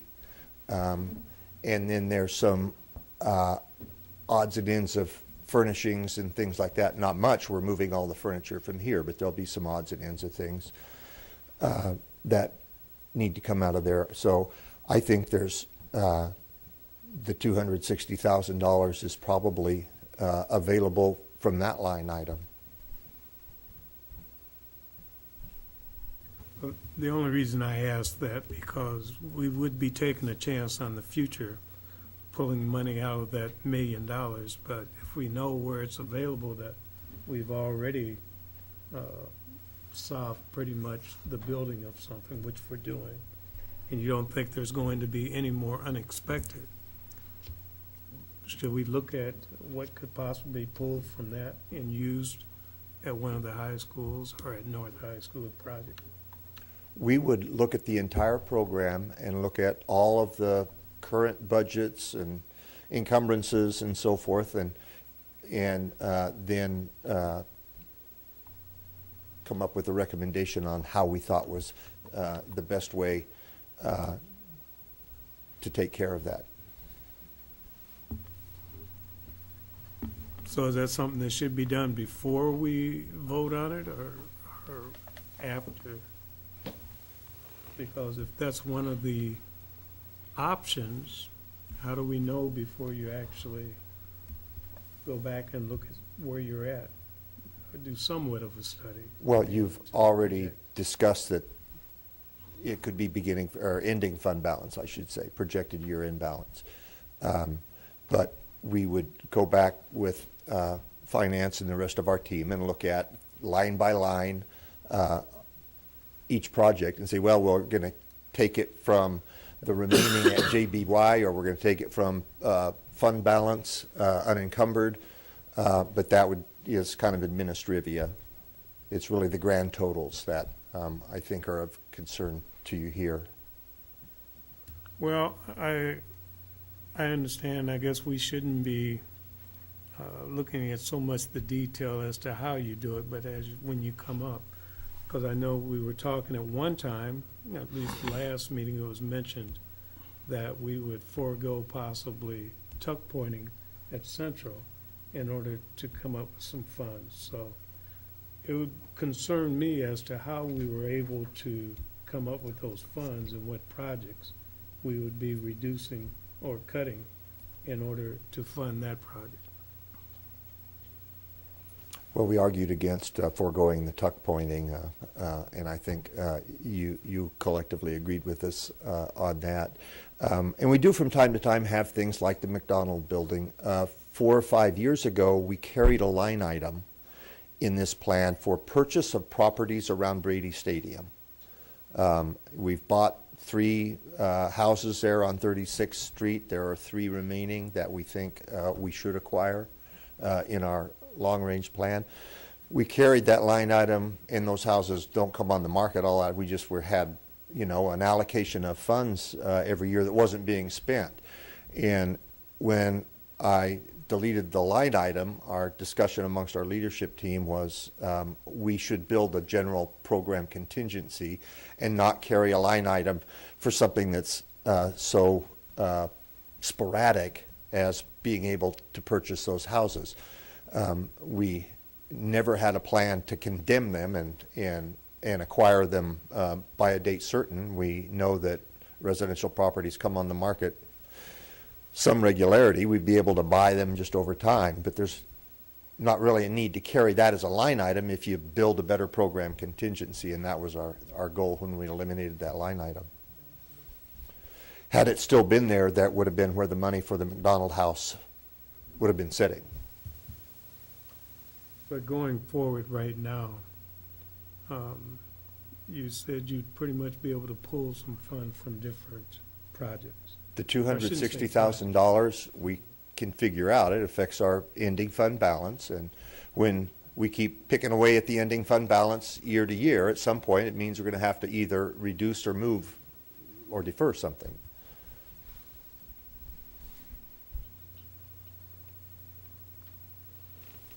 Thank you. Director Beck. I just wanted to double check, and this might be a question for Marcia. Are there any like financial repercussions for carrying an ending fund balance below a certain amount or anything like that? Or any legal issues there? Okay. Thank you.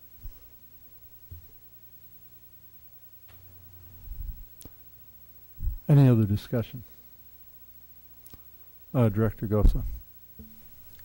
I just wanted to ask a quick question. I kind of know the answer to this, but so everyone else does. When we do the energy efficiency projects, the savings that we get from that, even though we're spending save and pebble funds on that, the savings we get go back into the general fund. The reduction in utility cost is a savings to the general fund. Right. The incentives and rebates are returned to either PEPL or SAVE, whatever paid for the actual project. The utility bill reductions that accrue from the energy efficiency are paid out of the general fund. That's where the savings shows up.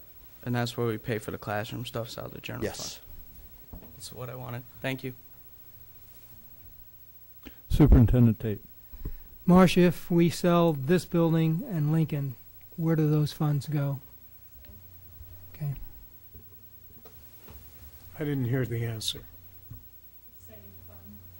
Back into this stuff. And those revenues are not included in the spreadsheets before you. Better hustle the building.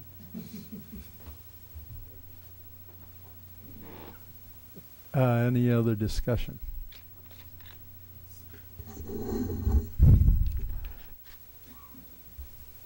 I think what I'm going to do is legal. Well, I'm sorry. What I don't know. The reason is that I'm not sure of Robert's Rules of Order on this issue. My intent is to amend or make a motion to amend the amendment that's on the table. And Director DeSalvo, you made the motion. I didn't capture who seconded it. Director Gosa?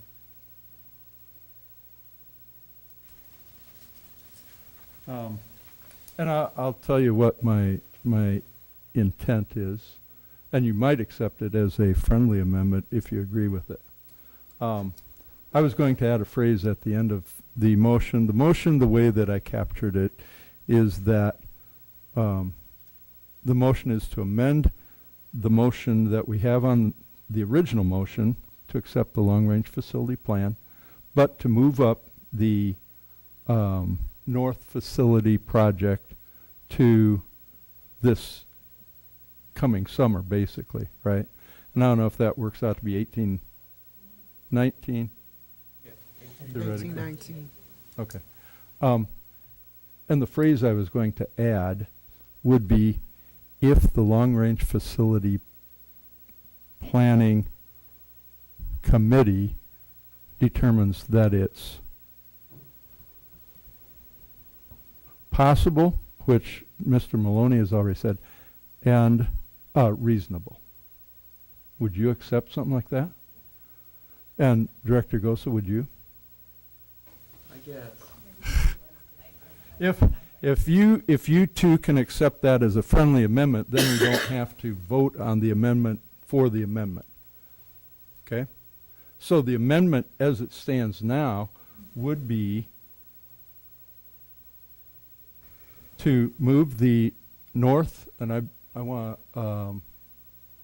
it's not even on here, is it? What what's it called? North Athletic Training Facility. North Athletic Training Facility be moved to the 1819 school project be moved to the 1819 school year if it is determined by the Long Range Facility Planning Committee to be possible and reasonable. Okay, that's the motion, and all it is an amendment to the original plan, which is the underlying motion that still is on the table too. So I'm going to call for the vote on the amendment. Director DeSalvo. Yes. Director Gosa. Yes. Director Mayfield. Yes. Director Hayes. Yes. Director Beck. Yes. Director Potts. Yes. And my vote is yes. Motion carries. So now we've got the motion on the table to approve the long-range facility plan as presented with the modification that we would try to move the North Athletic Facility, Training Facility, I apologize for not getting the words right, up to this year if possible and reasonable. That's the motion on the table. Is there any additional discussion? Director Gosa. What time frame do they have to let us know if it's going to work or not? I would say a reasonable time. I mean, it's going to take them some time. This is something that they haven't anticipated. We don't know when they meet. I would say in a reasonable time, and Mr. Maloney, if we said this is February, I want to get through April with our budget and stuff, but do you think it would be reasonable that your committee could make a decision on that, say by the beginning of May? Just on whether you're going to push it. I think that would be reasonable, but I also think that that would not provide the time to execute in. I understand, but I'm not, you might make the decision earlier, but I think, and it'd be great if you could make the decision before the next meeting. I just don't know if you can do it.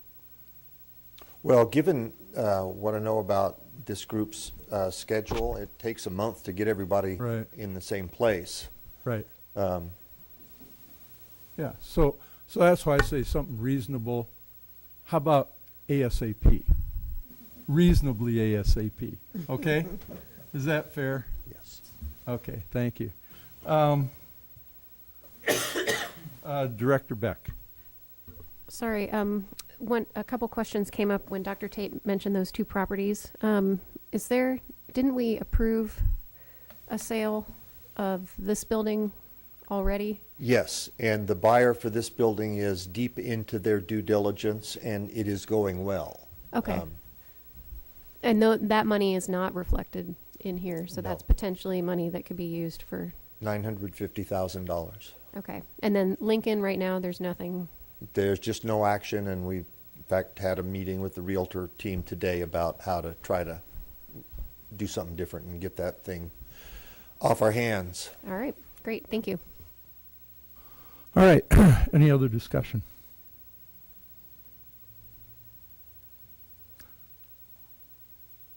I think we're at the point of being able to vote on the long-range plan with the amendment attached to it. If there's no additional discussion, I'll call for the vote. Director Hayes. Yes. Director Potts. Yes. Director Beck. Yes. Director DeSalvo. Yes. Director Mayfield. Yes. Director Gosa. Yes. My vote is yes. Motion carries. Thank you. And thank you, everybody on that team. Thanks a lot for putting that together. All right. May I have a motion regarding approval of SBRC plan? What? Sorry. May I have a motion regarding the approval of the SBRC plan? Mr. President, Director DeSalvo.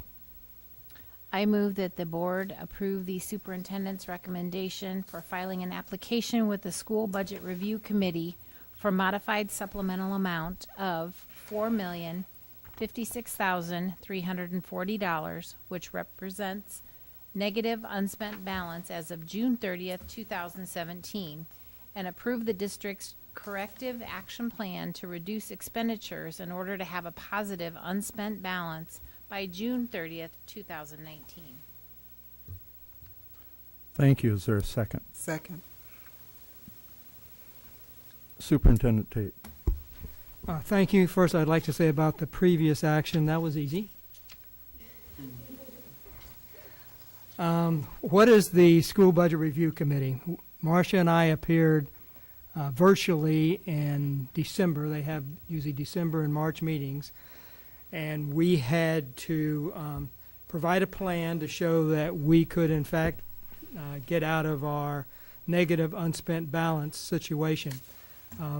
They actually put the plan on hold until March, and we're about to appear again. So what we're going to show you is the plan that we showed you last time you approved. We've added some more years, and what we have is being able to prove to them that we actually come out of the unspent balance at that time. But it's interesting. The SBRC is a nonpartisan body. It's actually established by the legislation, and it has authority and responsibility for school budgeting. It's an independent agency. It's separate from the Department of Education and Department of Management. And in fact, the SBRC may direct both of those agencies, but it's not vice versa. So they're pretty independent when they make decisions. I found this interested in making decisions. The committee is required by code to take into account the intent of Chapter 257 in code, which is the foundation formula to equalize educational opportunity, to provide a good education for all children in Iowa, provide tax relief, and to decrease the percentage of school costs paid out of property taxes.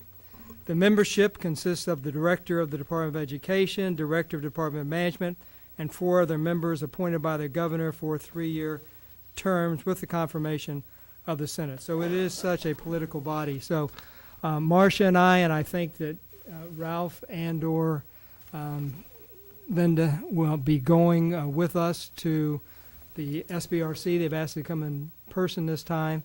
And what Marcia is going to outline for you is what our plan to them will look like. There's a lot more to this. There's a lot of tables. But this is the essential things that we need to convince them. We have a plan to get out of our negative unspent balance and to come out of the $4 million deficit, much of which was us spending our reserve. We need to actually have your vote tonight or any corrections that you deem that you need to make, because we have to submit this tomorrow in order to make our deadline. So, Marcia, with that, why don't you go ahead and explain what we have here? What you have is a revised copy of the 5-year plan for reductions. And we actually worked with Larry Sigel from the Iowa School Information Services. He works with Margaret Buckton, who was also provided this input. When I was talking with the liaison at the state in the SBRC, she strongly encouraged us to work with either ISFIS or the School Board Association because they have models that they use for a 5-year plan. And since I've got a pretty good relationship with Larry through ISFIS because I use him for a number of other things, connected with him, and he provided us not only a 5-year plan, but he also gave us some budget suggestions for us to look at that we could incorporate into our reductions. And so what we have is to start out with assumptions. They asked us that we give them the basis for what we are making our projections on, and so we listed as many assumptions as we could come up with. The main ones being what our enrollment projection is to be, and also what we think our modified supplemental amount is going to be over the next 5 years. The other thing is they had asked us to come up with a plan that we show a positive balance by June 30th of 2019, but that we also show that that positive balance is sustainable through fiscal year 2023. So that's why we've gone out for that many years. Larry gave us a number of suggestions that we look at for our 5-year plan, and some of them were doable, others were not. They didn't apply to us as well as some others would. But the recommendations that he gave us that we're including in our plan, 2 of them have to do with legislation that was just recently passed, which gives us some flexibility in funding of categorical funds. One of them have some categorical funds where they've expanded what you can use those funds for. So if there's something that the district paid for out of general program dollars that now we can pay for out of this categorical funds, we can move it over, and that would provide a savings. The bigger savings is going to come in what they call the Super Flex Fund. Again, there's 3 categorical funding sources that they've identified that said if at the end of the school year they have a fund balance and they have provided all the services that that categorical funding requires, you can move some of that funding into this Super Flex Fund and then use it for whatever purpose you deem you need it for. Those funds that they identified are the preschool fund, the professional development fund, and our dropout prevention at-risk funding. And then also, actually there's a 4th one, the homeschool assistance program. That's the one that's in the flex fund. Those 3 funds, the homeschool assistance, professional development, and preschool, had over $2 million in fund balance at the end of fiscal 17. So we are recommending that we take some of that fund balance and use it to help us offset other general program expenditures for this fiscal year. I think we can probably easily get $1 million out of that. However, I've conservatively put down $750,000. That would still leave those funds plenty of money at the end of the year if they have any room for expansion or if they want to do other things with it, so that we wouldn't totally be taking all the funding they have left. Another area that we're going to look at is expanding the use of our equipment breakdown insurance program. Basically what that does is it says that instead of paying for maintenance agreements on basically anything that plugs into the wall, instead of doing that, we have an insurance program that then we take care of all those expenses through the insurance program, and the insurance program is funded through the management fund. So the takeaway here is that rather than having these expenditures come out of general fund, they now come out of the management fund. And we're estimating that could save us about $250,000 more for next year if we expand that program. And then the other idea that Larry had was the early retirement incentive. Well, we currently have the early retirement incentive in place, but we did not have it for every year of our 5-year plan. And so what I've done is included that retirement incentive through 2023, estimating about $500,000 annually that we would realize in those early retirements. We also have a Vision 2020, and there are a number of areas there that we will be looking at and discussing further.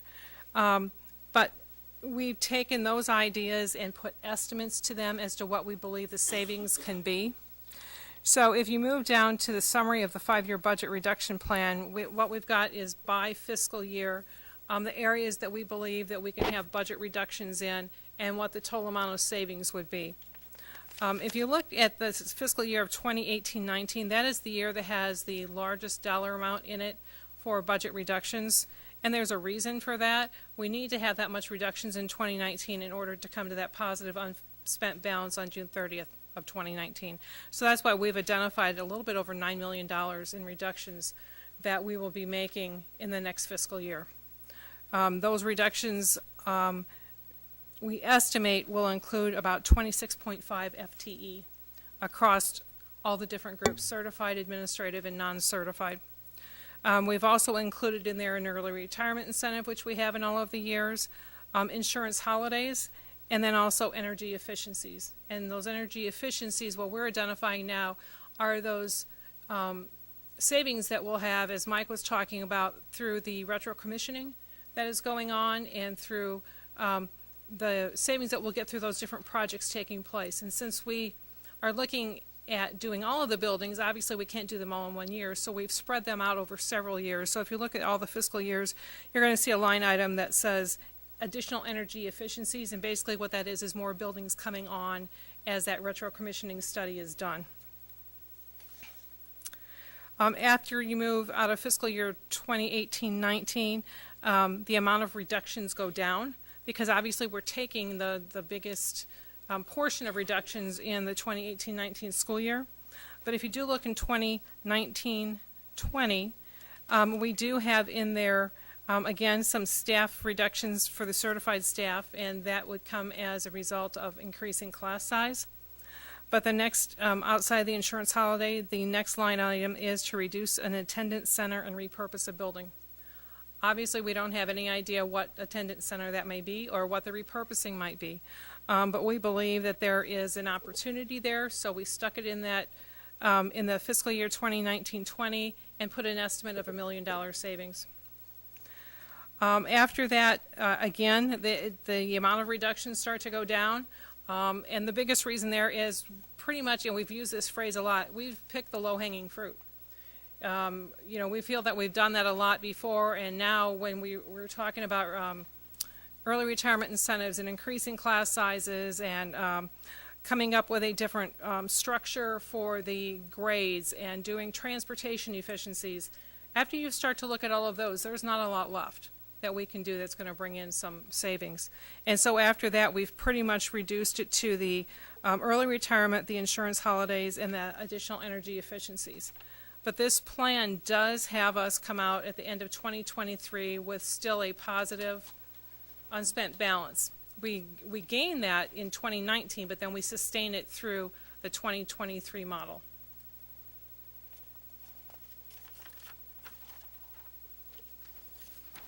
Is that it? Yes. Was that it, Marcia? Okay, thanks. Superintendent Tate, did you have anything else before we start discussing this? I just wanted to point out that the Vision 2020 will be presented to the board at the the February 26th board meeting. And at that time, what we want to try to do is lay out for you our vision, so that we reveal all the issues that we need to deal with that will support the plans you've seen here. What we're presenting to the SBRC is our best plan and our best estimate of where we will get these reductions from, and every year that's going to change. We might get more reductions and need less in the following year, or less reductions in one year and need more in another. But the essential things that we are agreeing to when we go before them, and what you're approving for us to make a presentation, is that we have a way to make these reductions so we have a positive balance and at the end of fiscal year 18-19, and that we retain that through the next few years. Thank you. Is there any discussion from the board? Director Beck. I just want to confirm, we'll be able to ask some detailed questions about this you said at February 26th meeting? You can ask detailed questions now, but February 26th is when I want to talk about how we're going to restructure and exactly what the class size differences will be and things of that nature. Okay. I mean, this is to approve now our concept that we have a way to make these reductions, and what I'm telling you is I see clearly ways it can be done. Again, the board may decide to go one way or another. Our bottom line has to be the same. Right. But that will be your choice. Okay, thank you. Director Mayfield. Are we, if this is what is given to them, are we holding to that, or it can change? Because we're basically giving them a plan that you've developed. I don't know it, and I don't know the details.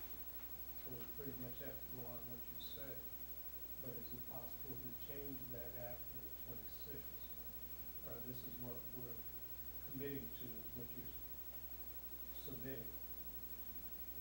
Well, we're committing to the bottom line savings in these years. That's what we have to make sure. We're committing to that we have ways to do this, but if, for example, the early retirement doesn't come to fruition, then we need to find reductions other places. If we might have more administrative reductions in any given year. And so what you're committing to is that we have ways that will make these reductions, and there generally will be in these areas. But again, year by year, you're going to approve a budget every single year, and you're going to have to, and we'll be looking at, as I have done in the past, I'll show you exactly which positions might be up for reduction, or in the case of an attendance center in 1920, which attendance center it would be. And again, that's a board decision on whether you'd accept it or not. Yes, I'm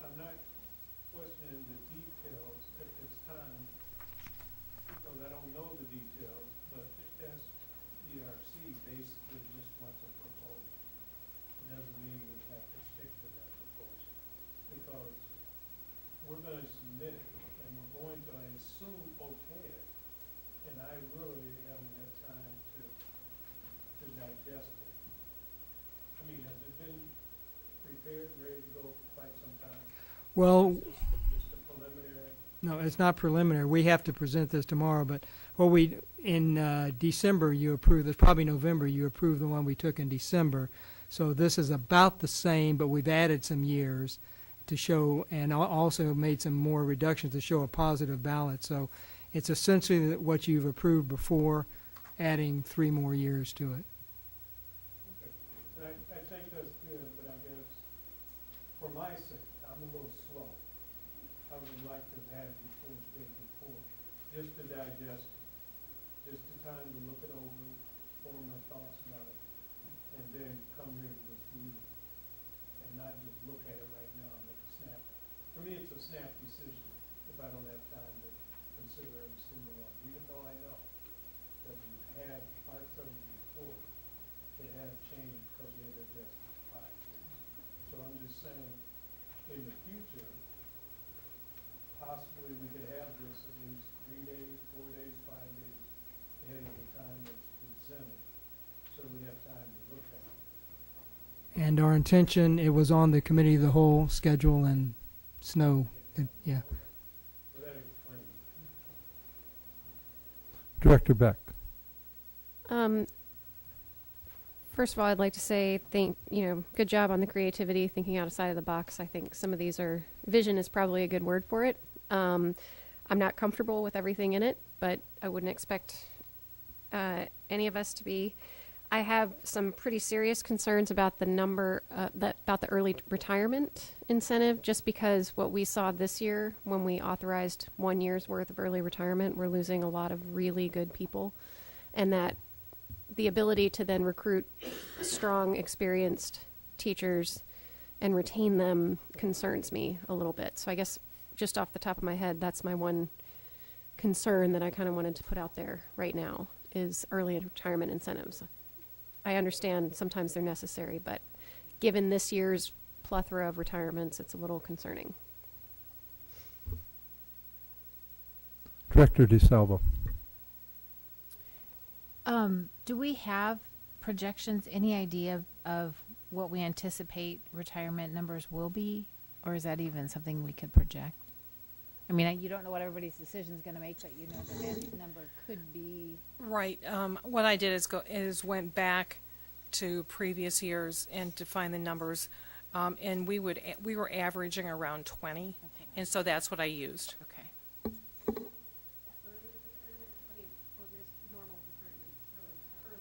Okay. I have one other question. The special education deficit projected to remain at fiscal year 17 amount for 18-19, and then 2% growth. Can you explain that a little bit? That is just an assumption. We don't know what the special education deficit is going to be. And the thing with that is special education deficits, we get the spending authority from the state, but we wanted to show that we were going to hold it as tight as possible and it wasn't going to increase any more than that because the state has shown some concern over the amount of our deficit. So it's just an estimate. Director Hayes.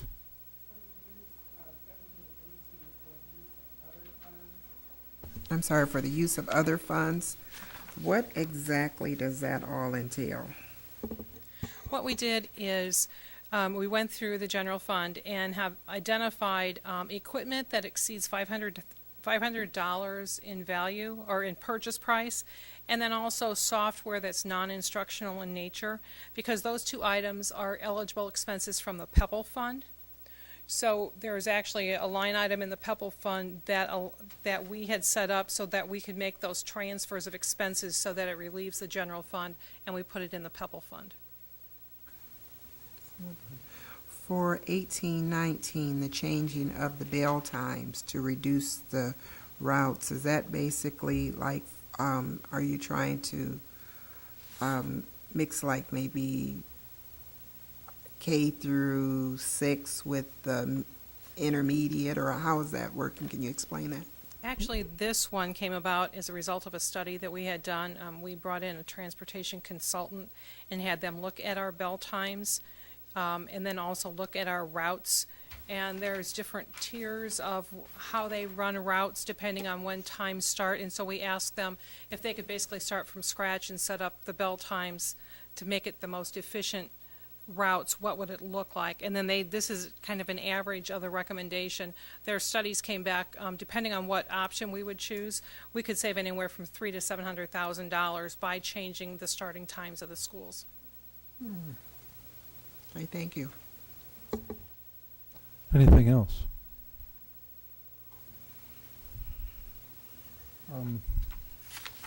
Director Gosa. On the staff part, is certified teachers, and then non-certified would be like paras, janitors, and stuff like that. I thought so. Thank you. Anything else? I got a couple of things. This SBRC, and I really appreciate the document that you gave us on the 3 pages called School Budget Review Committee, Iowa Department of Education.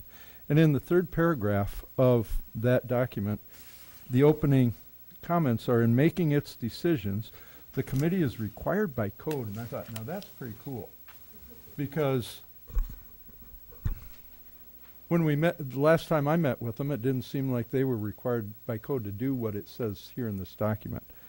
To take into account the intent of Chapter 257 in code, which is the school foundation formula, to, and I circled the next 3 words. I'm so transparent. Equalize educational opportunity to provide a good education for all the children of Iowa. And I'm going, so in the presentation to the SBRC, you two will decide later on who's going to make the presentation, but probably it's going to be you, Marcia. Would you or the superintendent make that abundantly clear that that's part of their responsibility?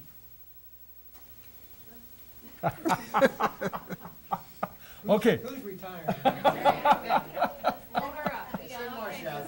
Okay, great. So then in the plan, and I tell you, this plan kind of makes me sick, but I appreciate it. One of the things I was trying to do was to do math while you were presenting it, and I couldn't quite do it. And until I looked at fiscal year 21, 22, and 22, 23, what I was trying to do was to determine if the percentage was based on the original dollar amount from 17, 18, or if it was based on the actual reductions. And when I look at those 2 years, it appears that it must be based on the, like your percent of 1.53% must be based on the original amount in 17, 18, not on the year 22, 23. Okay, so, and then I was trying to figure out what the ramifications of that were, and I think what the ramification is that the percent, even though you're just asking for dollars, but I think the percent of budget would be higher in each subsequent year than what we're indicating here, I think. Anyway, so what it means to me is that these percentages, that one in 18, 19 is scary. And so when I look at numbers, I say, wow, it's big, and we've been cutting for years and years and years. And I was like, gosh. And I understand we have to. There's something else in here. Oh, the insurance holidays. We take 2 of them and 3 of them and 2 of them and 2 of them. And you've advocated that in the past. We've only taken 1 of them per year in the past, haven't we? This year we're taking 2, and I don't remember if last year we took 2 also. Okay, but that doesn't bother you to take multiple holidays? No. Okay. I think there was just one other question. Yeah, there were some specific things that we'll get into when we start talking budget. I guess that's all I have. Superintendent Tate. So, Marcia, we're going in for a modified supplemental amount of $4 million. This doesn't take into account the possibility they would give us that authorization. What happens if they give us that authorization? Right. If they give us that authorization, that could change the amount of reductions that we have to look at in future years, because you take $4 million, and I mean that is quite a swing that we would have, but they don't allow us to include that when we give them projections. In fact, they don't want us to include any amounts that they would approve for us. I have put into our projections the amounts that we normally get on an annual basis, our special ed deficit, the amount for excessive costs for our English language learners, because we've gotten that every year, but you're right, we can't include what we're asking for, but if we get it, it would sure make a difference.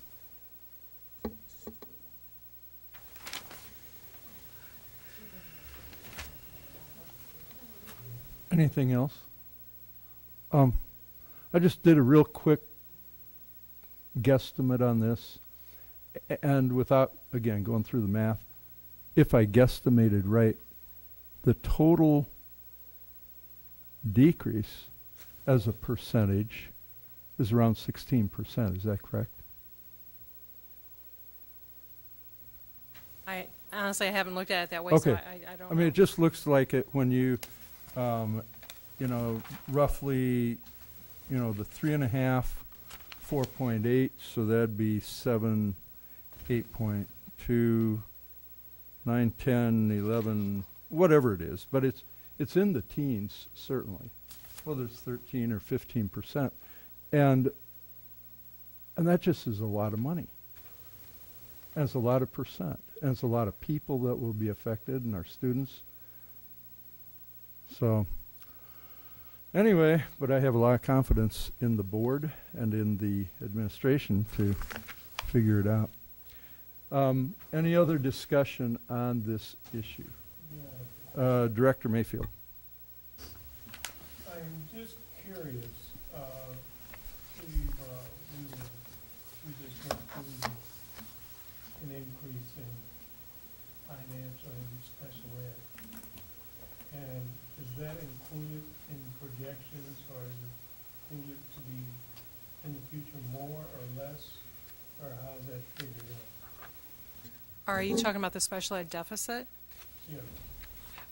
We've included it to be about the same for the next couple of years, and then only increase by 2% in the following years.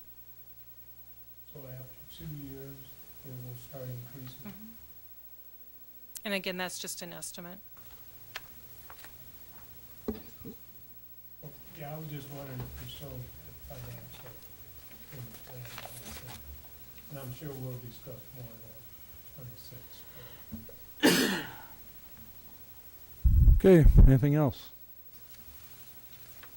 All right, we'll call for the vote. Oh, excuse me, Director Beck. How would potential change to the foundation formula in our favor affect this plan? So if we get legislation passed that brings up our funding, how would that change this? Well, the formula we have projected at 1%, so we're pretty well dead on. If in fact we get the Senate File 455, something like it would only be $5 per student. That's for only 1 year, the best I understand it now. So we're not including that right now. I have to say, though, if our legislative advocacy committee is really successful, we might only get $5 next year, but maybe $25 every year thereafter. So There you go. there you go. All right. Okay, good. Any other discussion before we vote on this? All right. I'll call for the vote. Director DeSalvo. Yes, and good luck. Director Hayes. Yes. Director Beck. Yes. Director Mayfield. Yes. Director Gosa. Yes. Director Potts. Yes. And my vote is yes. Motion carries. Thank you. There are no discussion items tonight. And we'll move to administrative reports. None. Are there any board requests? I've got one here. Can't find it. It's from Director Johansson, date 2/12/2018. Agenda item, description of request, a discussion of the long-range planning development process. Why are you requesting the information or agenda item? To better understand the process. Is there a second? Second. When would you like the information? Whenever it's reasonable. That's it for board requests. I would accept a motion to adjourn. Is there a second? Second. All those in favor say aye. Aye. This meeting is adjourned.